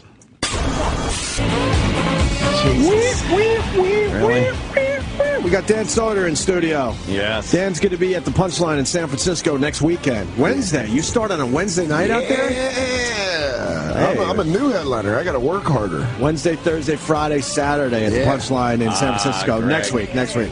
And then we got Greg Gutfeld in studio. You can sit over here, Greg. Yeah, you get one of the seats of honor. You know. That's Lady Di. She's an intern. Unlike Baby, we do put Lady Di in the corner. Yeah. She. There you go. She's pretty much dying from alcoholism, so we gave her a week on the radio show. It's sort of our make-a-wish, I think. Oh, man, my dad never got a week on the radio. No? That would have been fun. Wait, did your dad look like that at the end of his life? Dude, my dad was banging chicks like that at the end. No, he wasn't. Oh, God. No, he wasn't. My dad kept it kind of like together. Every time I talk, you're always talking about your dad. Yeah, because he died when I was 14, Greg. It was My dad big. died when I was 18. Really? Yes. Oh, let's talk about it more. You want to form some kind of group? We should. Can we start a group? Sam, would you help him with his headphones? It's about our fathers, but we get naked. Yeah, and then we wear smoking jackets. Yes. These headphones are the worst to try to like. I would have been here for an hour. No one it's can like figure it a Rubik's out. Cube for really slow people. Yes, there you go. There we go. Oh my God. I'm an idiot. Greg Gutfeld has a new book, Not Cool, The Hipster Elite and Their War on You. Yes. You always have to have a war. Yes, a war makes for a great book, no matter what you're writing about. War sells. Yes. We all know that. My next book is The War on War. It's all wars that aren't really happening. Yeah. Oh, yes. I like that. I do Wait a like minute. that. That's actually a great idea. Why didn't I know, you shouldn't have blurted it out. She's Someone's gonna squeezing your steal it. thing. Yeah, this is my phone case. So when you take a picture, you look like a clown, much like your hair.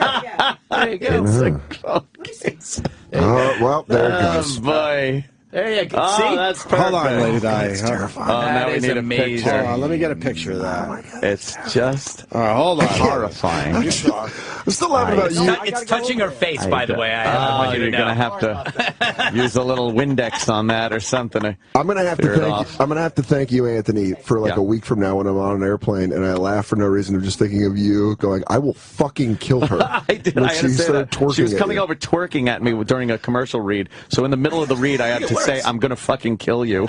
I'm sure the sponsor loves that. Fucking kill her. Yeah. Greg Gutfeld, please, before we just ramble about things, unravel. Let's talk about the book. All right, the book is based on one question: why do people keep doing stupid things? People keep doing stupid things because they want to be liked. They want to be cool.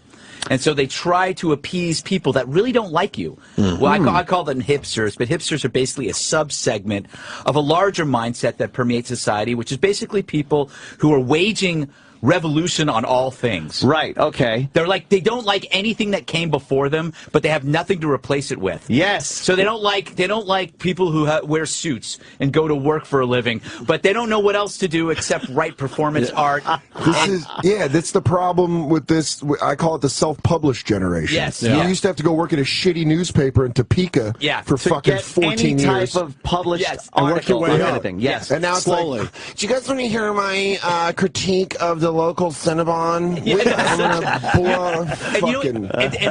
And that's seeped into pop culture. Like if you look at like House of Cards or any of those shows, just started watching it. Everybody has a job. The hip job is at a blog, and they're treated like they're gods. That's not how it works. Yeah. No, and those are the people at the newspaper. Yes, we're jealous of the people at the blog. What the hell?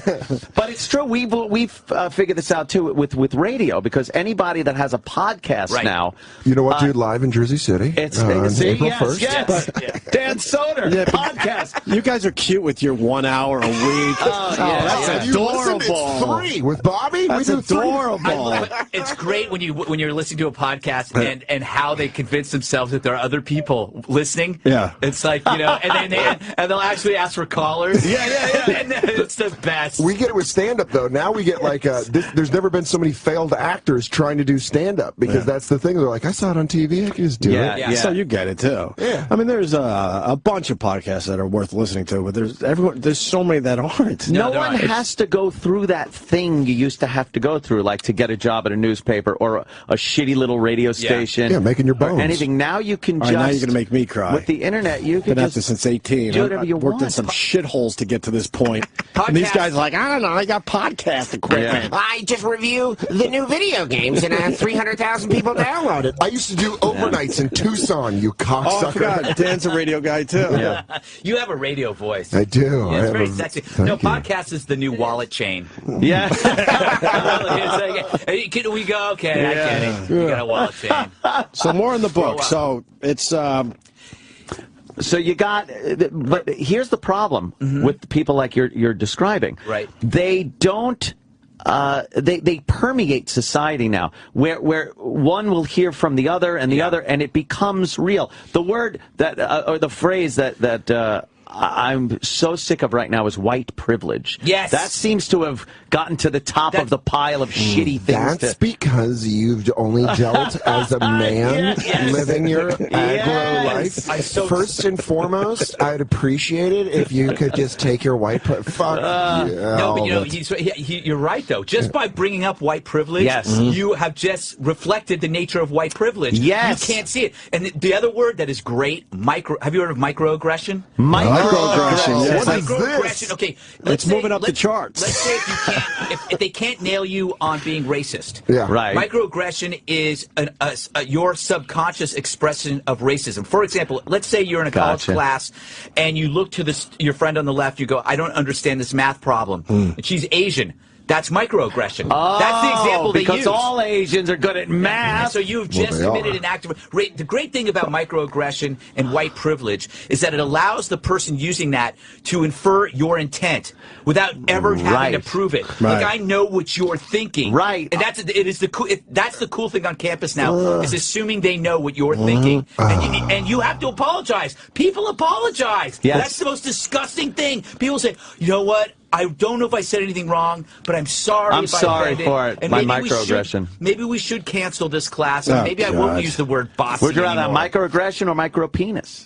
Because the micropenis is very embarrassing. It is. Microaggression also very embarrassing. Also for society. Micropenis causes macroaggression. Macroaggression. And you also have to apologize for the micropenis. Yeah, that's also true. Did you hear about the red marker? Now, I say this assuming it has to be fucking fake.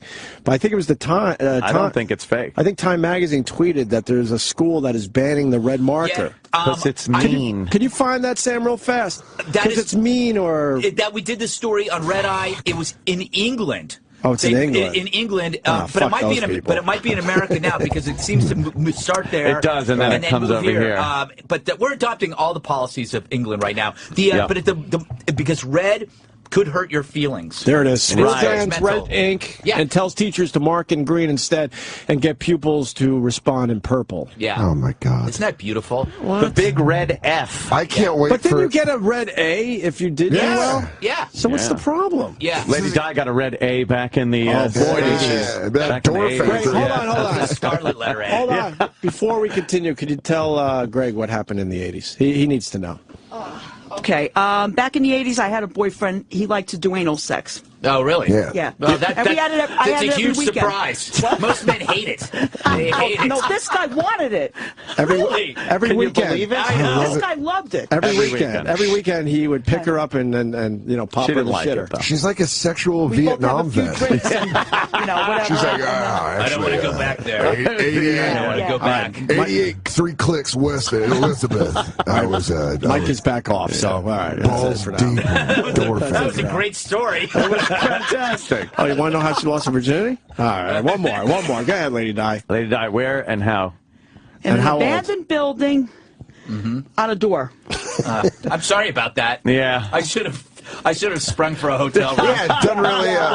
Is that the best answer He yet didn't for spring losing your for a virginity, hotel though? room, so- Yeah. That is a good one. She was 16. He was 26. They're never good. Those stories are never very good. No, they're not never rom-com. good. But they're always- never that bad. Well, remember Fast Times at Ridgemont High? That's Yeah. the best one where she's looking up and she's Got Yeah, to be surf somebody's Nazi. baby. Yeah. She's in the dugout, yeah. staring at the graffiti. Right. Yeah. And the guy is so cool. He's like 40. Ron She's Johnson, stereo salesman. That's Yeah. right. That guy ruled. That's it. What? That used to work. Hey, Yes, of course You it know what did. the new stereo salesman is? Personal trainer. I haven't. Have you found the guy? Have you been at the gym? The personal No. trainer is always with the girls. Oh, yeah. That is the new stereo salesman. Wow, really? Those are the I guys believe that's now the that are case. getting all the fucking... Yeah. That's where it is. Yeah. Yeah. Very good. They got the bodies, they eat right. Yeah. They're in great shape, and get it. they're paid to show it off. It's not like you when you Oh, you have to get mush. it takes hours before you get your shirt off. Oh, you need an excuse. Like I think there's no excuse. Yeah, I just wear my shirt all the time. yeah, but no, you will like stab somebody so you can do a tourniquet with your shirt. There you go. Oh, we should probably... You look all right. You look okay. Thanks, that's Lady good to Di. She's know. undressing you right I now. know. That's nice with to her know. hands. She's throwing it at me. She's very horny. She's horny. But she also has the runs, so. She's horny with the runs. Greg, the... That's a great combination. Yeah. I got have Pepto-Bismol. All right. All right. Sam, maybe Trying we to should get her talk out of to the Greg studio for a little Gutfeld. bit. Oh, no, I'll just leave her mic off. She can sit there. I'm This is all she loving has. the 5. Doing well. Loving the 5. Doing great. Yes, it really is. A lot of fun. Yeah, and It's a good thing. I've noticed of late, like most of the other things, you're covering this the plane. This plane missing plane. Are you covering it differently, though, sir? I get ornery about it. Yes. I mean, I get very... the thing is, this is the problem. It could be the biggest story in the history of the world. If it could be anything, or it could be a tragic plane crash. Right. And the thing is, so you can't be flippant about it, but the coverage is getting so ridiculous, and I'm constantly trying to think, how do you cover it? How do you do it differently? So I basically just sit there and I try to think of questions that nobody else is asking. Right. But I've run out. Which is impossible because they're covering every little... It's almost becoming parody to the point point where you think it's like it's like with Santa at Christmas, where they're like, right now he's over Idaho. Fuck you! Give me some real information. The only thing I don't understand about this whole thing is the pilot's family, because the pilot's family moved out the day before that plane. Really? And that's they released that news a week ago, and then they didn't say anything. So nothing else. So where is the family? That's what I want. Have we not learned anything from the last 10 years of movies that this is going to be some classified shit that in 25 years someone's going to turn into a movie and you're like, wow, I can't believe that happened. That happened when I remember watching the news on that. Yeah, this is like Argo. It's going to be Argo. You got to be like Alex Jones. It's a false flag operation. Obviously, he must be having a field day with this. Oh, he's going crazy. He must be going nuts right now. He's losing his mind. Perfect for him. It's in hangar whatever. Yeah. Hangar 18 over there in Groom Lake. Over there by the fucking. There was one of those flying saucers over there. There's got to be somebody's got to be blaming this on chemtrails. Yes, chemtrails or fracking. I think somehow fracking is responsible. Nothing better than when the news runs out of facts. Yeah. And then they just start making shit up. CNN, it was perfect. They have now discussed black holes. Black hole. Black hole. Yes, and they've discussed, we did it as a joke on our show for real, but they're discussing aliens. Aliens. Yeah. No. I blame the Tea Party. The word may is now becoming is. But you used to be able to say, this is happening. Right. Now it's this may be happening. The other thing is, if you phrase it as a question, you can report it. Yeah.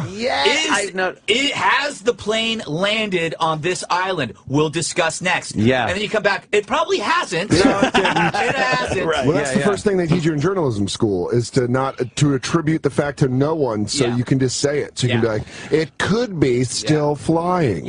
Or some believe, whenever anybody says some believe that you are racist, you have to ask, right then and there, you got to go, who are the some? Because it's you. It is you. You're a whip. Because you're not saying it. The famous people are saying, People too. are saying. All that shit. This sounds just like microaggression to me. Microaggression. You need an apology? I've seen on the maybe I show your tits. on the tag on the bottom on the graphic, a lot of times there's I've never seen so many question marks. Yeah. Like it'll be plane in Afghanistan. Yeah. Right. And it's like, whoa. And they're hoping you don't see the question mark. Yeah, maybe they're hoping the you question don't mark see is a little like, lighter. The thing that drives me crazy too, and I've said this before, and it's a nationalistic thing. Why aren't we taking charge of this? We're the best at this, and we're being polite. We're going, okay, Malaysia. We say, Malaysia, whenever you need us, we're here. Yeah. That's like somebody's being mugged, and you're over on the side going, I have a gun, but I'll help you out. Yeah. I think we're not taking the lead because we know it's just a plane crash in the end. Do you think that's? I think guess so. I think they just have enough intelligence where like it's a plane crash, and we don't want to get our resources involved. If it was any other administration, I might agree. This one's just like, but he did his brackets. That was more important. He did his brackets. Did Putin do his brackets? His brackets were like East Ukraine. Russia versus Crimea, we win. We win the game. Like, by the time they invade, we win. By the time they invade Alaska, President Obama will be having an Easter egg hunt on the White House lawn. I fucking love that people all of a sudden now we've always been aware that Putin's insane.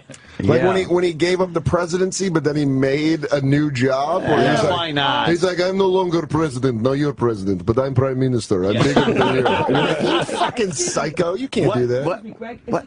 Could you talk into a microphone? What are you doing? No, it's on. It's on. Okay. Yeah. Lady Di, Beat News. How you doing? Is it possible that the pilot got lasered? I will never answer those questions because I don't know anything. Greg, let me step in here. As an aviation expert, let me step in. I think it's safe to say he didn't get lasered. I think we have hair removal. We have an expert from the local laser tag come in.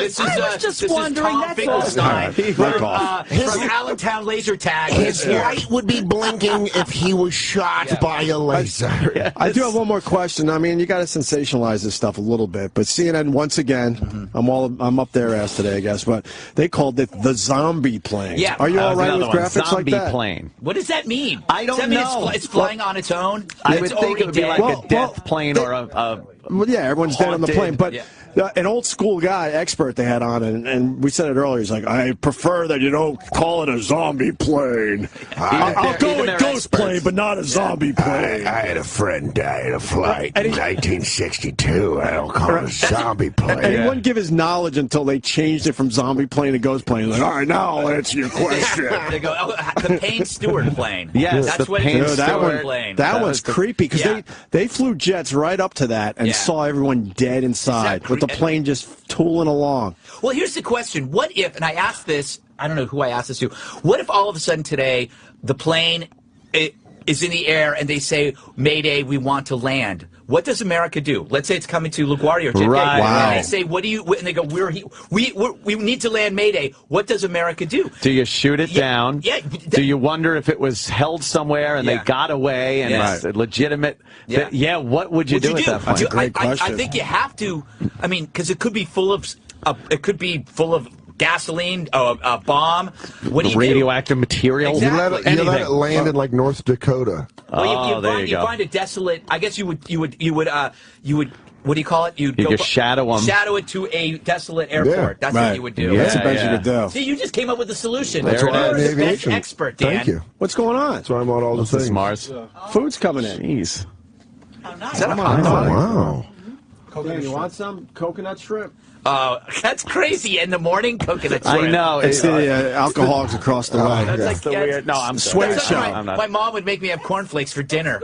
I really do like slightly buzzed. Just have some cereal. I remember that as a kid. It's like, it's going to be cereal night because Daddy and Mommy are falling asleep. I used to get mine was mini hot dogs and microwaved fettuccine Alfredo. Well, that sounds good. It was decent. That actually sounds good. Mustard and mayonnaise mixed for a dipping sauce. Better than the rice puffs that we had. Or wheat puffs, right? Wheat puffs. You always knew when your friend had a problem family, like an alcoholic parents, because if you came over for dinner, they would like spaghetti but with sliced hot dogs in it. It was in the last minute they put it together. So like, good. Throwing everything in there. The kid needs some protein, all right. And like whatever they made to drink was this horrible punch drink that was used as a mixer. Like, here's some Schweppes effervescence.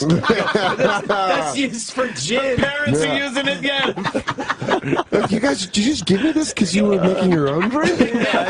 How about spaghetti and ketchup? There it is. There you go. She's coming with the gold. Is that what you're amazing, Lady Di? Thank you for contributing. over there, Lady Di? Well, that's close to tomato sauce. Try the coconut No, shrimp. She is a sexier Ed McMahon.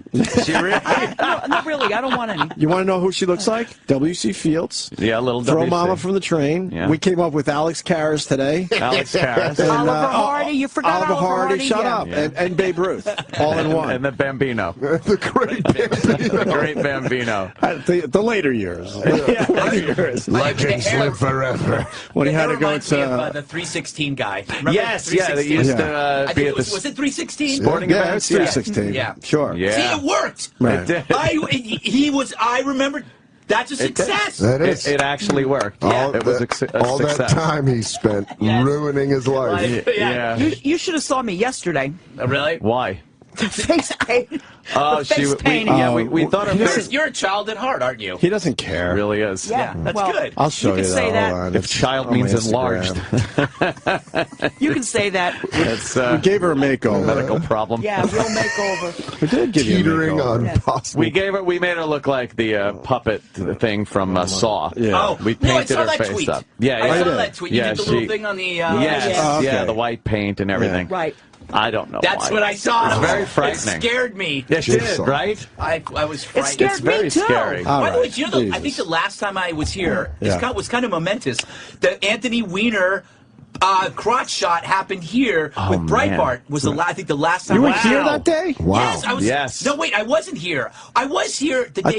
I wasn't here. I think but you were that- there shortly after. I actually thought I was here. No, we had... Who was here? Private no, Pile I know. was here. Breitbart was with me the night before. We were Right. at a bar. And Anthony saw it the night Yes, before. I was hanging You were out. on Red Eye, right? Oh, man, yeah. And so we were together. Well, we did some of that drinking that night. and that's when you said, Breitbart, come on the show. Come on the show. And then here he was next to that guy from Law and Order. Yes. Playing Oh, he Private- hated him, Private too. Pile. Private Pile hated And then him. he took the picture from behind. No. Yes. He just passed the picture That's Yeah. He wanted that picture out. Oh yeah. I've said it a million times.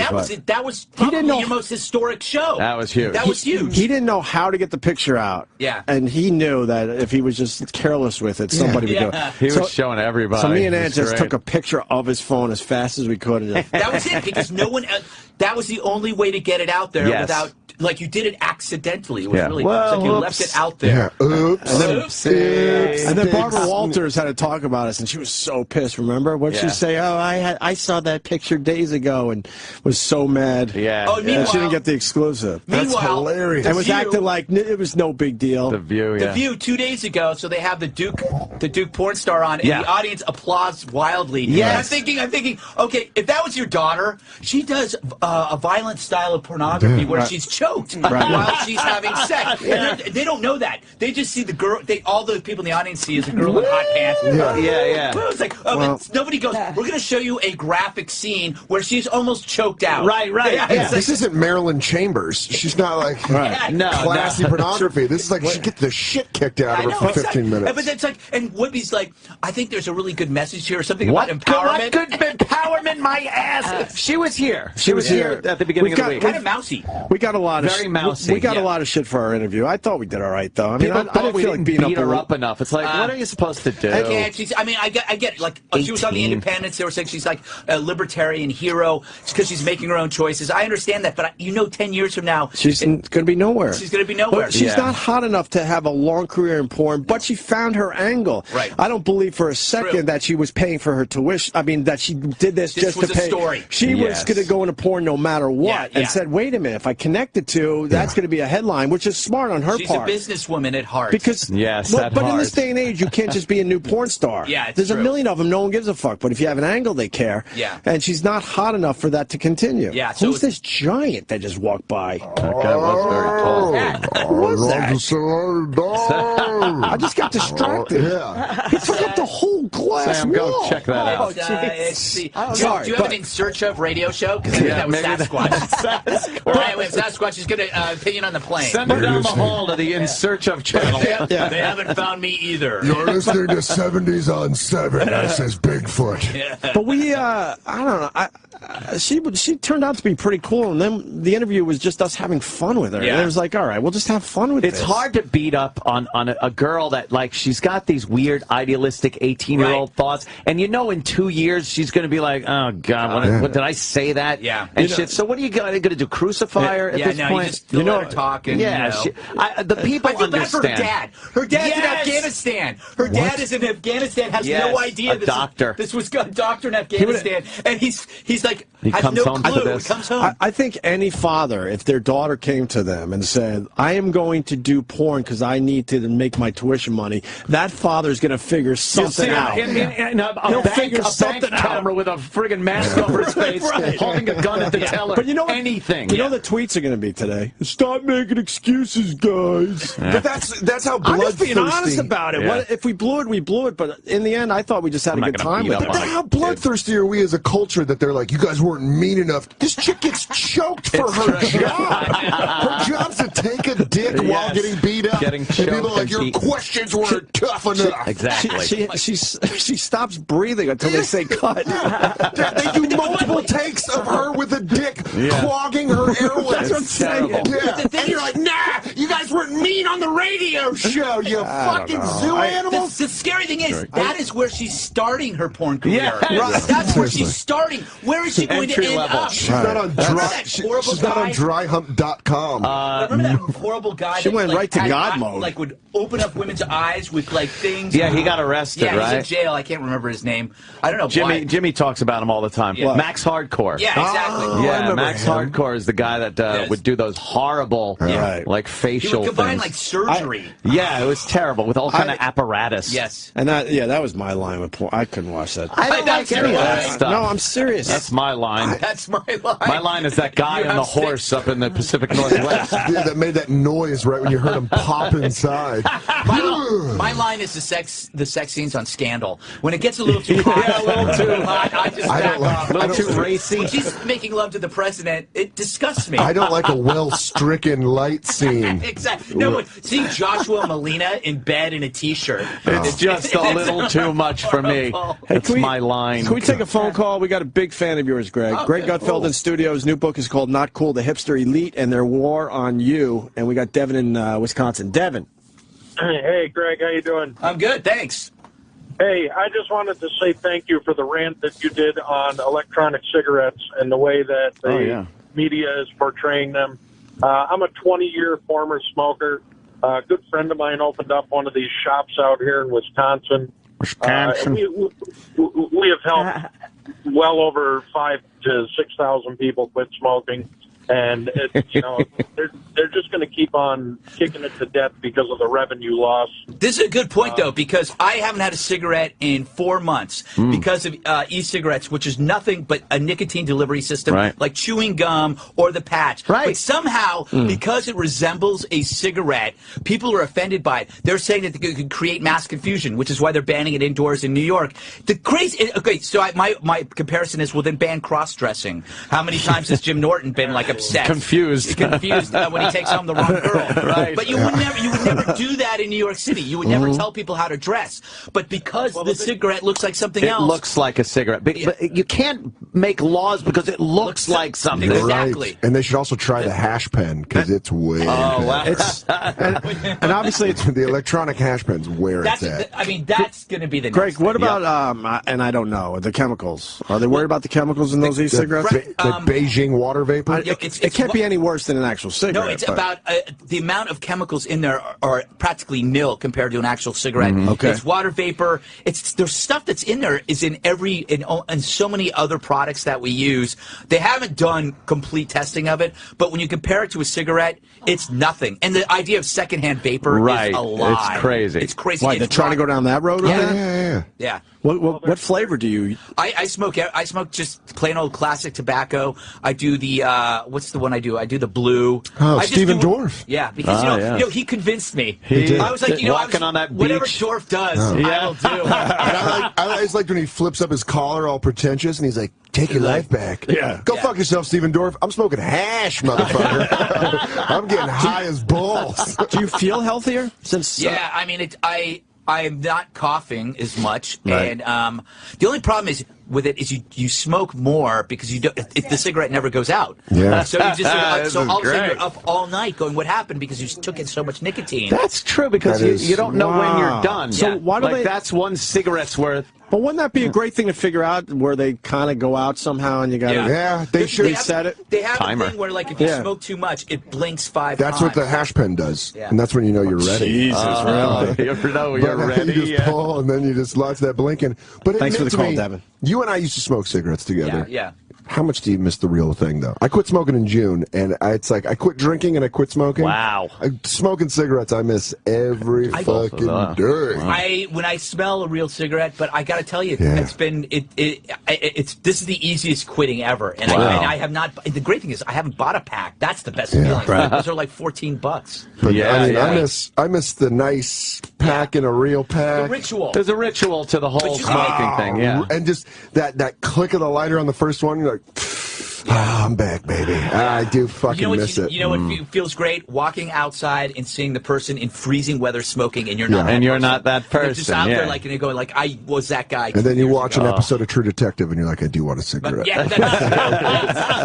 know, it really is cool. I could go for a tall boy of Lone Star and a fucking Camel Light right about now. But Hollywood will never go after that show about smoking. No, that's great. Yeah. There are certain shows and movies they'll go after, and ones they'll just completely leave alone. But it's art. It's art. It's like, cool. oh, that's art. Right. That person would smoke. That's it's like, who are you to dictate who would and wouldn't smoke, and who's impressionable to kids and who aren't? Cut it out of old movies. But I'm almost convinced at this point, with all the fucking hormones in our food and everything that's ever around, shouldn't we just smoke cigarettes? I mean, at this point, maybe it's good. And it's like the microaggression. Like, can't we just come all the way around? Is that what's going to happen in 50 years? That people are blatantly racist, and that's the new political correctness? I think we've hit a point where now it's like it might be healthy for people to vent and just say and have an intolerance-free day. See, like one day, it's like, what was that movie, like The Purge? Yes, The Purge. Right. Racism. Say whatever you want. Any word you want. Any of these banned words, you can just go out and say it. It's called rural Alabama. You can still do that. It's called my living room. It's called Kumia's Twitter feed. It's called my Escalade on the drive home. Greg, do you think there'll ever be a pushback to all this stuff?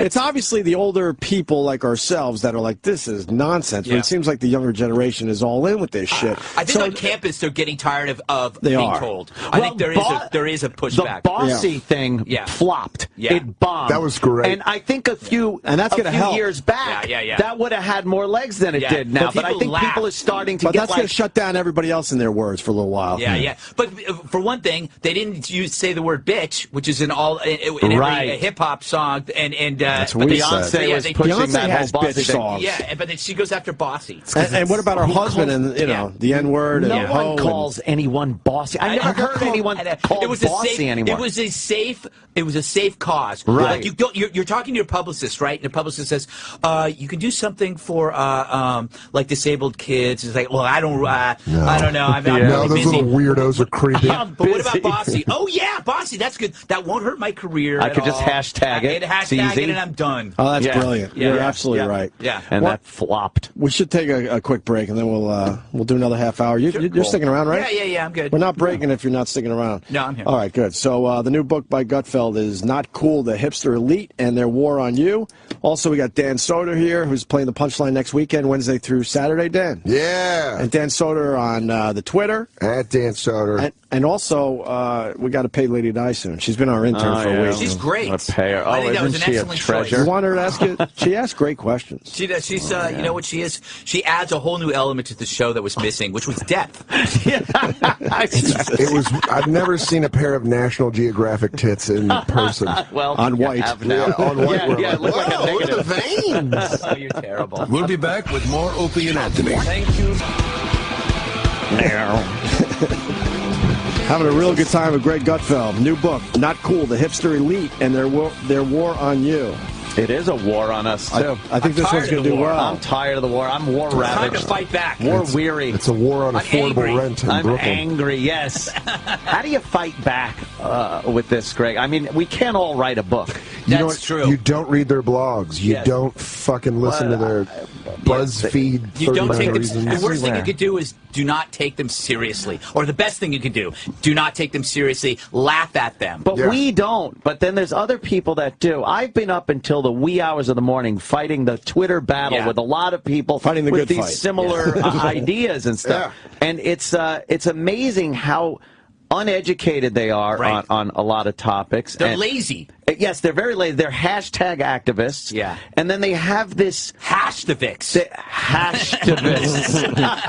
That sounds like the new, like the group that's rising up in the Ukraine right now. Hashtavists. The Hashtaviks. Yes, we will get them. Putin wants us to be Hashtaviks. They sound scary. It's so frustrating to try to argue with these people, too, because they are never wrong. Yeah. They can never change their opinions based on it. You know what they're trying to do, which is failing, is they're trying to apply meaning to facts. So if you give them a fact, that's just mean and insensitive. Yes, that's like, but it's actually a fact. They don't like facts. Yeah, they hate facts. They love pure emotion and vagaries. And well, that's why kids now are told to follow their dreams and they're special. That's why, like, people wonder why all the factory jobs are going to China and shit. That's because everyone grows up thinking they're going to be on American American Idol, and not that they should fucking learn how to weld a door.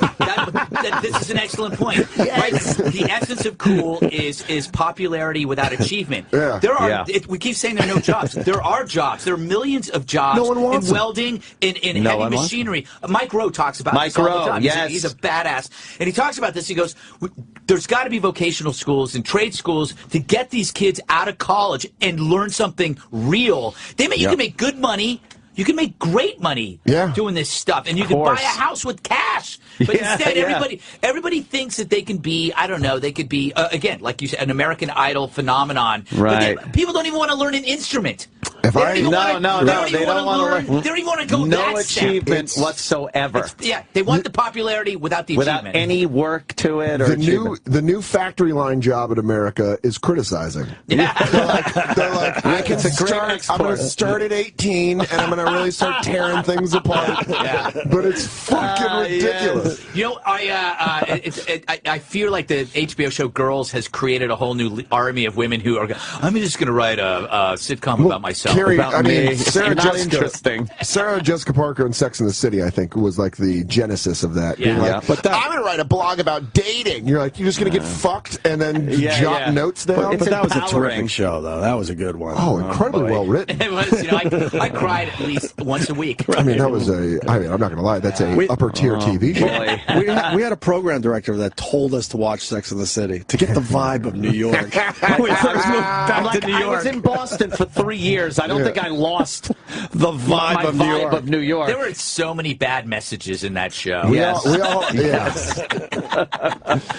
My favorite, though, is I always appreciate Joe DeRosa. He will always defend his love of Sex and the City. But you know, she was a terrible writer. That was the whole thing. It's like when she would do her read and write, they would go, "Oh, that was so good." It's like, no, it's the worst. It's a show about a terrible writer. Yeah. It's a show, I wouldn't read her if she was a real person. Exactly. That's what it is, though. I feel like this is what we get for not calling our kids stupid. Yeah, exactly. Like, I'm in comedy because I was so verbally abused that I had to develop a sense of humor to deal with it. This is what, the more you coddle, the more you create a loser. Yeah. Really, that's the way. And we become, I talk about it in the book, we are so consumed by the idea of bullying. And the one thing that drives me nuts is everybody claims they were bullied, but they never say they were the bully. So where are all the bullies? Where did all the bullies Where are the bullies? I was a bully. Bullies I was bullied, and I was a bully. I will admit it. Yes.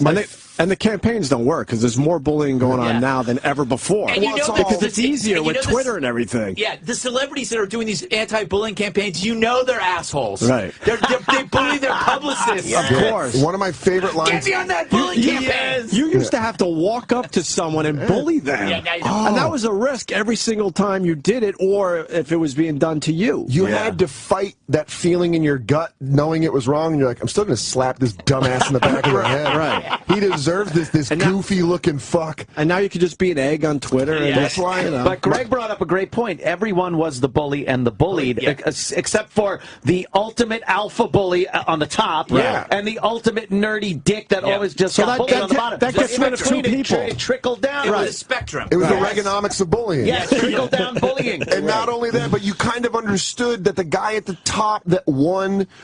Well, his life was done at 17. Yeah, he was going to go work at a shitty job. And you knew the guy at the bottom, his life was really going to start around 27. When he got a graduate degree and shit. My favorite line in stand-up right now, Burr has a line in his act where he says, this is what happens. When he's talking about bullying, he goes, there's too many nerds. This is what happens when you eliminate a species' natural predator. And it fucking makes me laugh. It's one of those accurate descriptions. The most popular kids in high school had a quick shelf life. But here's their lives were, you were right. They barely even went to college. You peak, if you peak too early, they were rock stars in high school. You should not peak in high school. We all wanted to be them, but then you go back to homecoming and they're hanging out in the local bar and they still got their varsity jacket. I'm like, what happened to you? They run their dad's trophy shop. That's what it is. And you're like, but they were rock stars in high school. You're like, oh my God, you ran for 200 yards on homecoming week. By the way, the air in the left tire as well. If you could pump that that one. But But everyone knew that because that used to just be an unspoken thing that you're like, oh, you know the guy with the muscles at 15? He's gonna suck at 26. But nobody tells you that. No, but you have that's the okay. This is where I become a right-wing moralist. If you have an Let's get Militia Greg in here. If you have an intact family, someone in your family takes you aside and says, you know what, that guy that's bugging you, he's going to be a loser in 3 years. Quietly laugh at him. And if you have to, pop him in the face. But because you got broken homes, nobody's passing that information. No, I can also say, though, coming from a broken home, when you have a broken home and that shit happens, basically what happens your whole life, you're like, I'm going to get good at something and prove to these motherfuckers that they were wrong. And then then in your 20s you look around for that gratification and it doesn't happen. Damn it! What did I work so hard? It's my 30s. Yeah, That's even my in the 30s, you want to brag to someone and they're like, all right, why don't you be professional? Oh wow! Yeah. It is, what other things really in the book amazing. that you cover there? I want to make sure we do this proper for you. Yeah, I talk about how basically the cool romanticize evil. For example, I talk about the Rolling Stone cover where they put the bomber on the cover and how he looks like basically a long-lost Jonas brother. Yes. Right. That to me is a metaphor for how the entertainment is always in love with the dark and the evil. I have this part where I talk about how nobody knows the name of Eugene Moore or Howard Hall, but they know Bonnie and Clyde. Those are the people that he killed. You never know the victims. You never know the victims. You only know the bad guys. And that's part of the overall hipster mentality, that it's so cool to subvert the normal, to go after tradition even though you have nothing to replace it. So even killing people is kind of cool. Right. As long as, there's no one to replace them with. Yeah, exactly. Right. Yeah. One of your points. Oh, you had something? No, I was agreeing with that whole thing that there's. It's great to criticize. Look at the cop killer. You Google Daniel Faulkner in Philadelphia, you'll get maybe 10,000 hits. You Google Mumia Al-Jamal, you get 2 million. Millions. Because he's got so many celebrities that are backing him in death row because he's a radical with dreads. Right. We got a guy that's going to back up one of your points. Max in Maine, go ahead. We got Greg Gutfeld in studio. Is there a delay in the phone? Max. Yellow. Ah, sorry. Max. It says hipsters don't want jobs, like you're saying. My industry, construction, has tons of jobs they just won't take. You're not there, Max? Yeah, construction jobs. All right, go, Max. Come on. Hey, I work in the logging industry, running heavy equipment. It's pretty easy for somebody my age. I'm right out of high school, college age. I'm 25. It's really easy to find a job as long as you're willing to work with manual labor and the pay is good. See, that's exactly right. He's by the way, being a logger is cool. Yeah, I mean, I wouldn't even. I can't even change a tire. I could legitimately wear this shirt. That's the other thing. You're ready to go. All the hipsters in Williamsburg appropriate the logger look. The look is there. They all have logger beards while they wait your tables. You're supposed to build a table. And I just want to let you know that no trees were harmed, and you're supposed to be a tree mass murderer. Not a fucking libertarian It's I have this theory that people want jobs they can do drunk. You can't be a logger drunk. No, you can't operate heavy machinery drunk. Yeah, they want a job like a writer. It's like if I won the lottery, I would be a writer.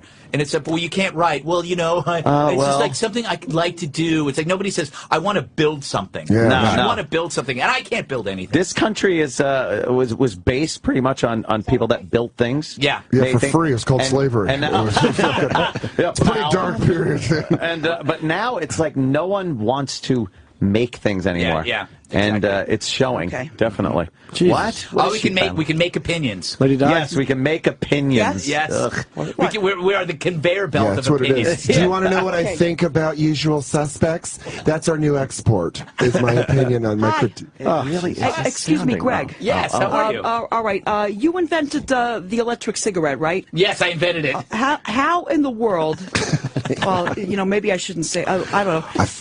How did you make one of those? How you make I them? have a lab. I have a lab, an underground lab, where I take old, used cigarettes and I shove batteries in them. Okay. And then I light them. Yeah. It's amazing how well they work. Actually, they were invented in China over 10 years ago. Really? Yeah, all the technologies from China. Comes over from China now. I remember years back when I was a little girl.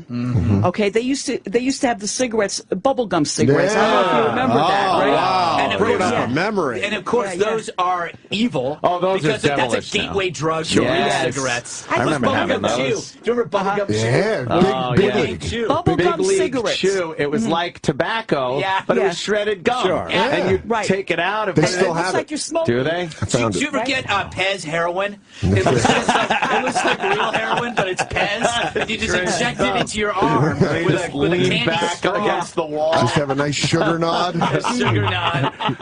I got very good news for everybody. Yes? Yeah, I got a phone call here that we got to take. No. Hi, who's this?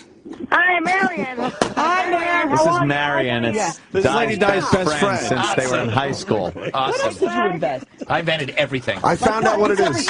Are you listening? Yeah, what? Lady Go Di, ahead. Lady Di has the face of like a rundown superintendent of an inner city school. I have no makeup on. That's She's like, our test scores are not high. You have a natural glow. Yes, you really do. Yeah. Did you thank know you. Marion is on the phone, Lady Di? She Yes, thinks I I'm do. an inventor. Do your headphones work? She Yes. thinks I'm an inventor. She Did you does. tell her I was an inventor? That one You're was an from her. inventor. We're telling her a few Before things. but- balls. What's that all about? It's about how... I gotta tell you something. Oh, my God. What? This is perfect timing, isn't We it? were talking about the old gang. The what?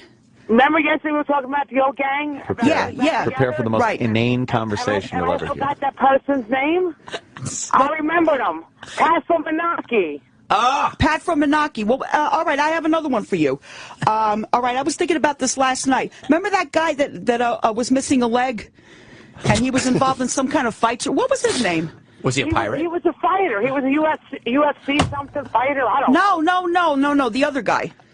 I don't remember him. He got married.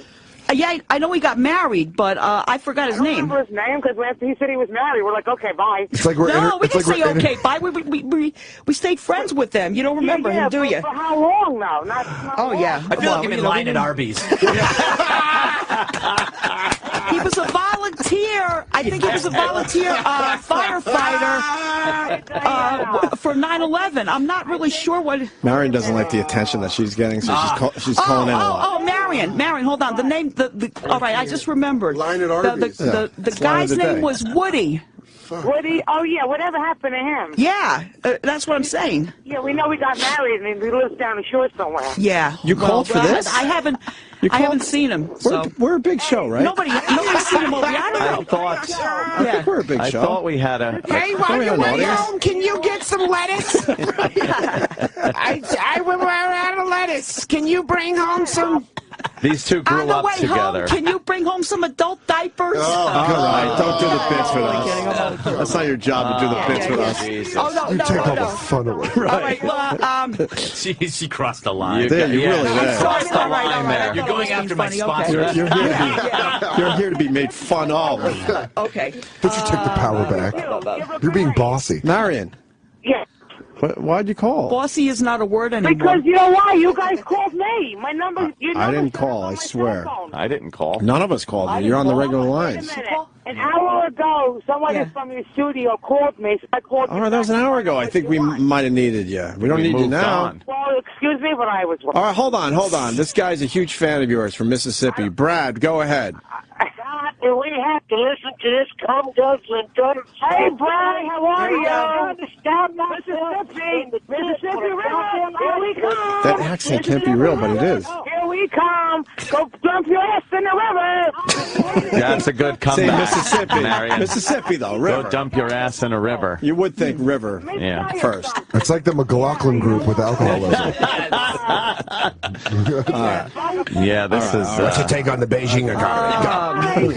Bye, guys. Bye. Bye-bye. All right, bye. Yes, All right, take it Excuse me, easy. Greg, what's this bling ball thing that, ball bling or whatever that is? It's a chapter about how it's no longer just enough to be a good athlete. You also have to cultivate a lifestyle. Because pop culture has infiltrated and the idea of celebrity has infiltrated sport, the idea of being a sportsman. Right. So now you It's got not good enough to just be a good sports. Yeah, you got it. I blame sport. Cribs. Do you remember Cribs? Yeah, Absolutely. Great show. Cribs was Loved it. Every major house looked the same because nobody knew how to like fill up a house.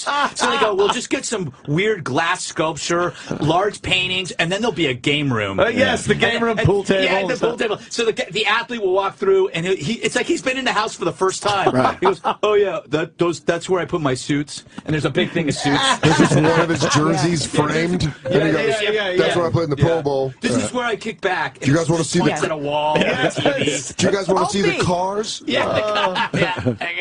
There's nobody around. No. There's nobody in the house. No one's in the house. Yeah, and they're all been foreclosed. Is Mary still there?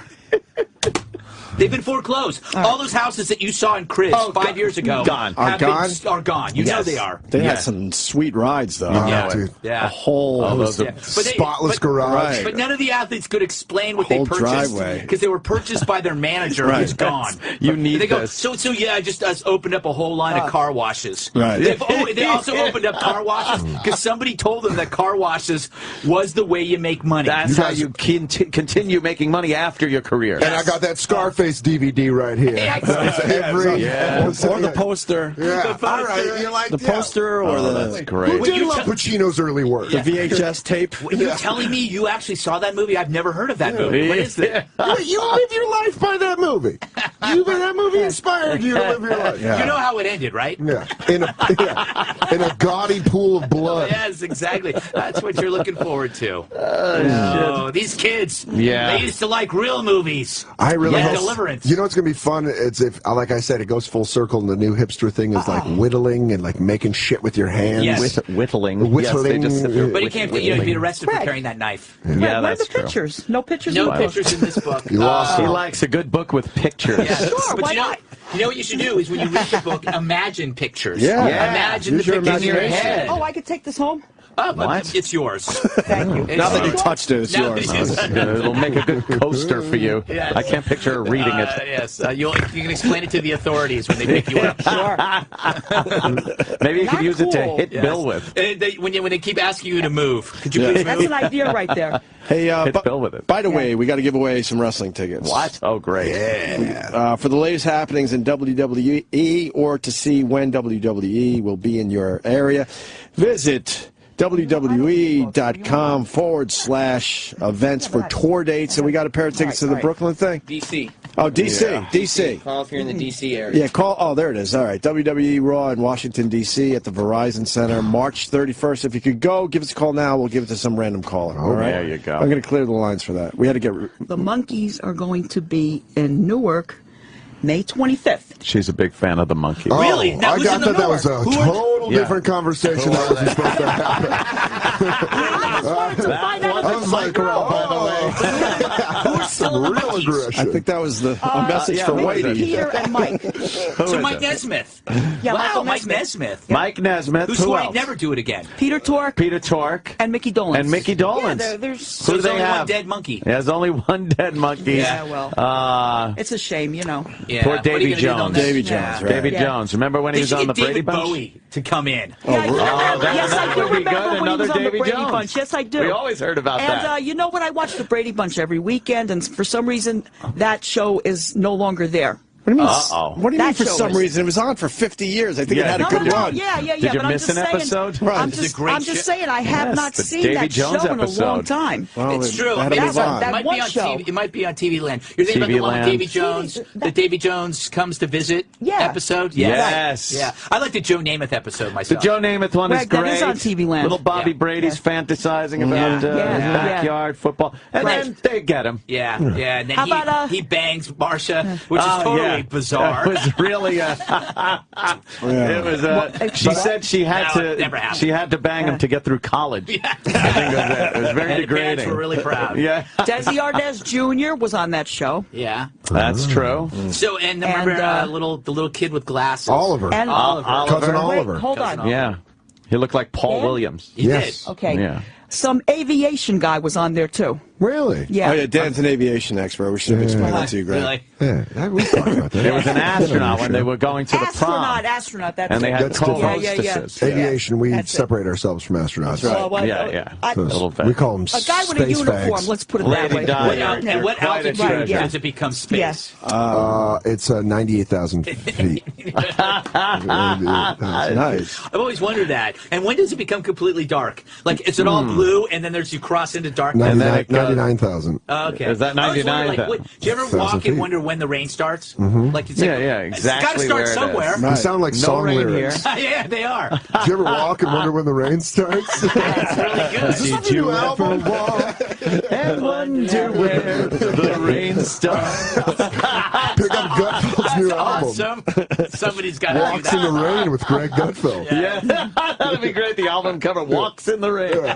Where does the rain start? Well, it's not, I felt this. It's not spelled R-A-I-N, it's R-E-I-G-N, and it's about totalitarianism. It's the war, is it the war on rain? War on rain. The rain over rain. Exactly. I actually got to bail. If you Yeah, guys we wanna gotta get outta If here. you want to continue, no problem, but Well, I got to get out of continue here. with I Sam gotta go back Roberts. and prepare for the 5. I'll talk to you later, Yes. Marion. All right, The listen. 5, and then Red Eye, of course. Give me a call. Yes. I would. You're My the triumphant hardest guest to return. find.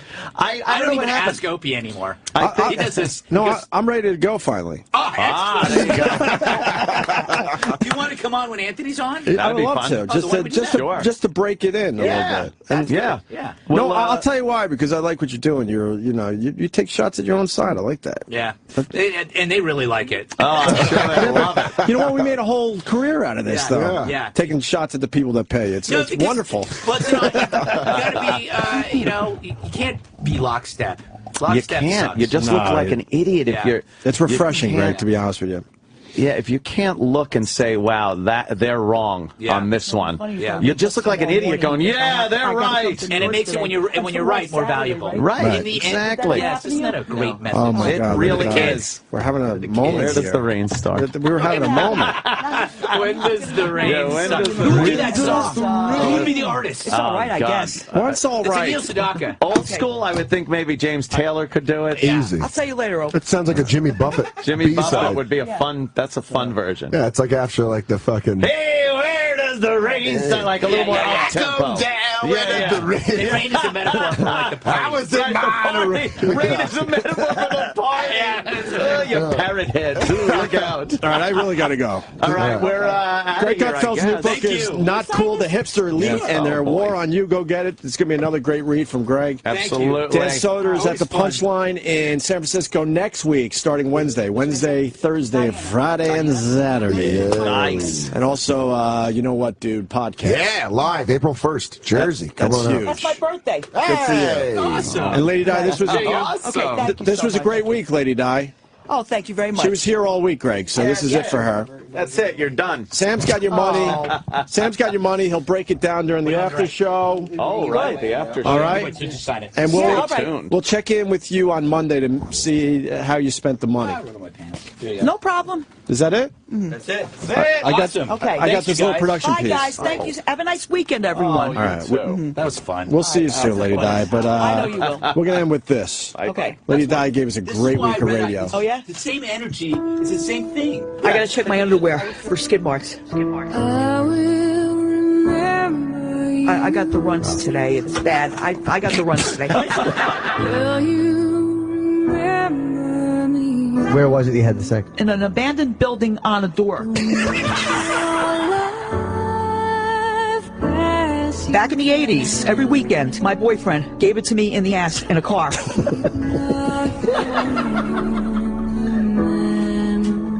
What do you do at home? Huh? Because this I watch happens- TV.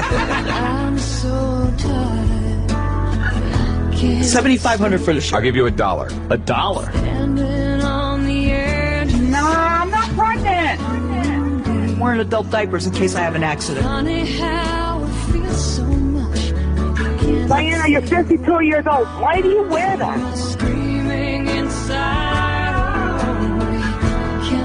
Because I keep on having accidents. The What first one channel? they gave us a HBO. What channel could it be? What my best friend married. She has HBO. Who cares? He doesn't know who Marion is. Why don't you tell him that? Who gives a shit? Even if I try to make myself throw up, I can't. I just threw up in the sink. But I know one person that's not married over here, and I would like to sleep with Anthony Okumia.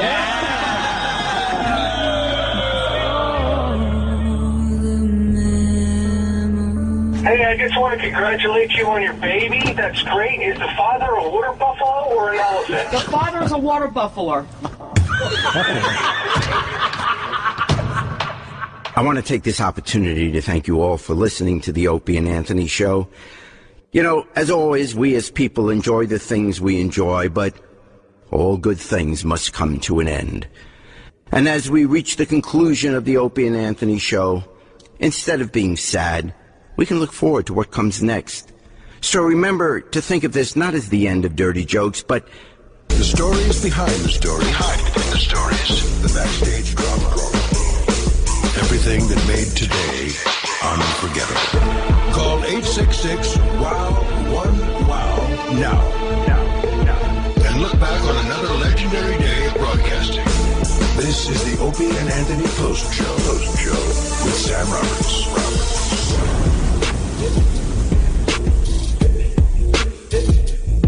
Welcome. It's the Post Show, 866-WOW-1-WOW. Dan Soder is here. Hey, buddy. Lady Di is here. There she Hey, buddy. You can do it into the mic, too. See, Dan did his into a mic. Buddy. Hey, buddies. Oh, is everybody feeling good? Di, still working on the headphones. You're a WWE Network superstar. I can't believe I'm in the same room as you. That's right. Show me the picture. I'm fucking... We gotta talk. What have you watched all of it? I watch the WWE Network constantly. Can I tell you a new character that Big J. Okerson and I developed? Please do. Oh, it's called... Di just said no. So there we go. All right, we're going to move on to the next topic. What's going on? How's this... Big WWE fan. You don't even know. We already went over this. You don't know who's... I don't know. Yeah, you know. Tell me about the character. Big J and I, when we get high, we do Macho Man subtly getting racist. Macho Man describing the deterioration of his neighborhood. High? Yeah. Where he's like, yeah, first they start moving in, yeah, then the rent price is going on, yeah. Next thing you know, crime is up, yeah, schools aren't as good. You're like, what? What are you talking about, Macho Man? No, I'm not a racist. No, I'm not. I'm the most liberal person you're ever going to meet, but I know. Statistics speak for themselves. All I know is small crimes, yeah, down at the bottom, up to the top, yeah. Corruption in the city, dig it. Yeah, it's... And you can kind of see Macho Man in his crazier moments having those conversations. Absolutely. Yeah. You're trying to tell me that Asians moving into the neighborhood, yeah, it'll fix it. Changes the way the school districts are zoned, yeah. I like the older wrestlers, like Hulk Hogan and stuff. I mean, the older ones. I mean, you know, not like Macho Man, more like Hulk Hogan. You know, an alive old one, not a dead old one. Right, exactly. Okay. Hey, Sal, do we have a line of the day? Although for me, line of the day is racist Macho Man. But Sal, you pick line of the day. Here comes line of the day, line of the day.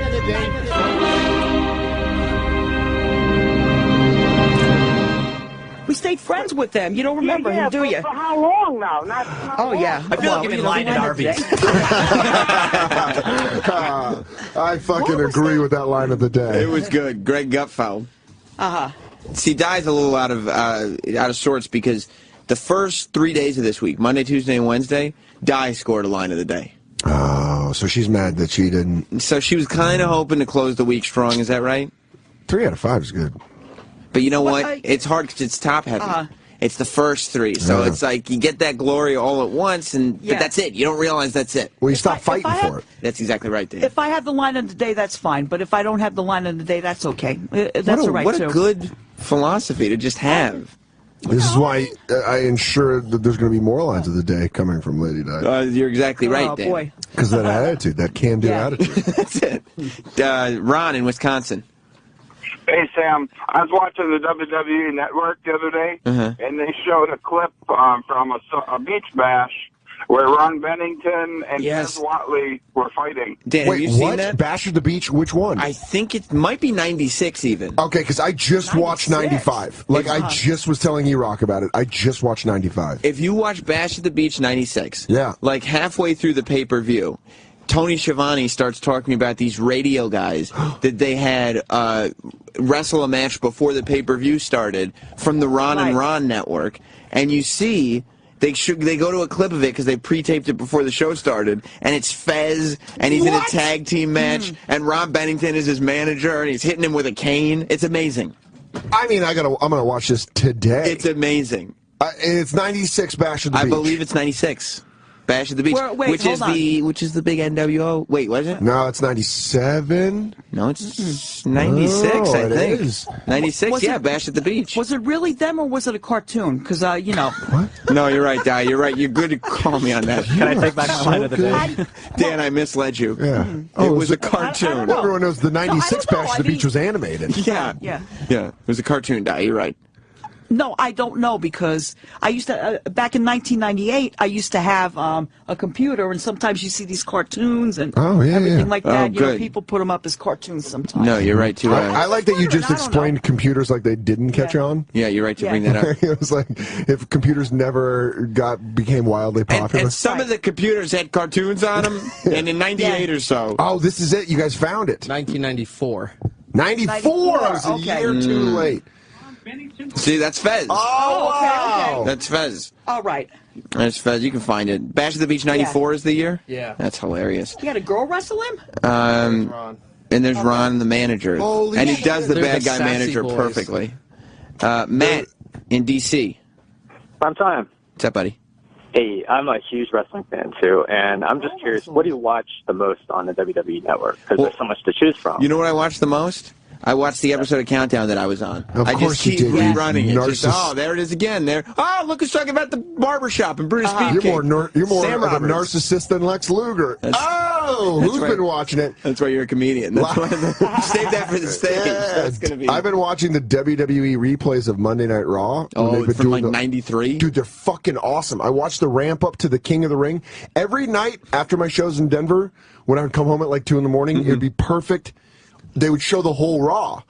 So I watched the whole lead up to the first King of the Ring. And then you can find the King of the Ring. And then I watched King of the Ring. Yeah, And yeah. it's so disappointing. The only good match was Mr. Perfect Bret Hart. That's the only That's good. it. Di, what were you just going to say? You're a comedian.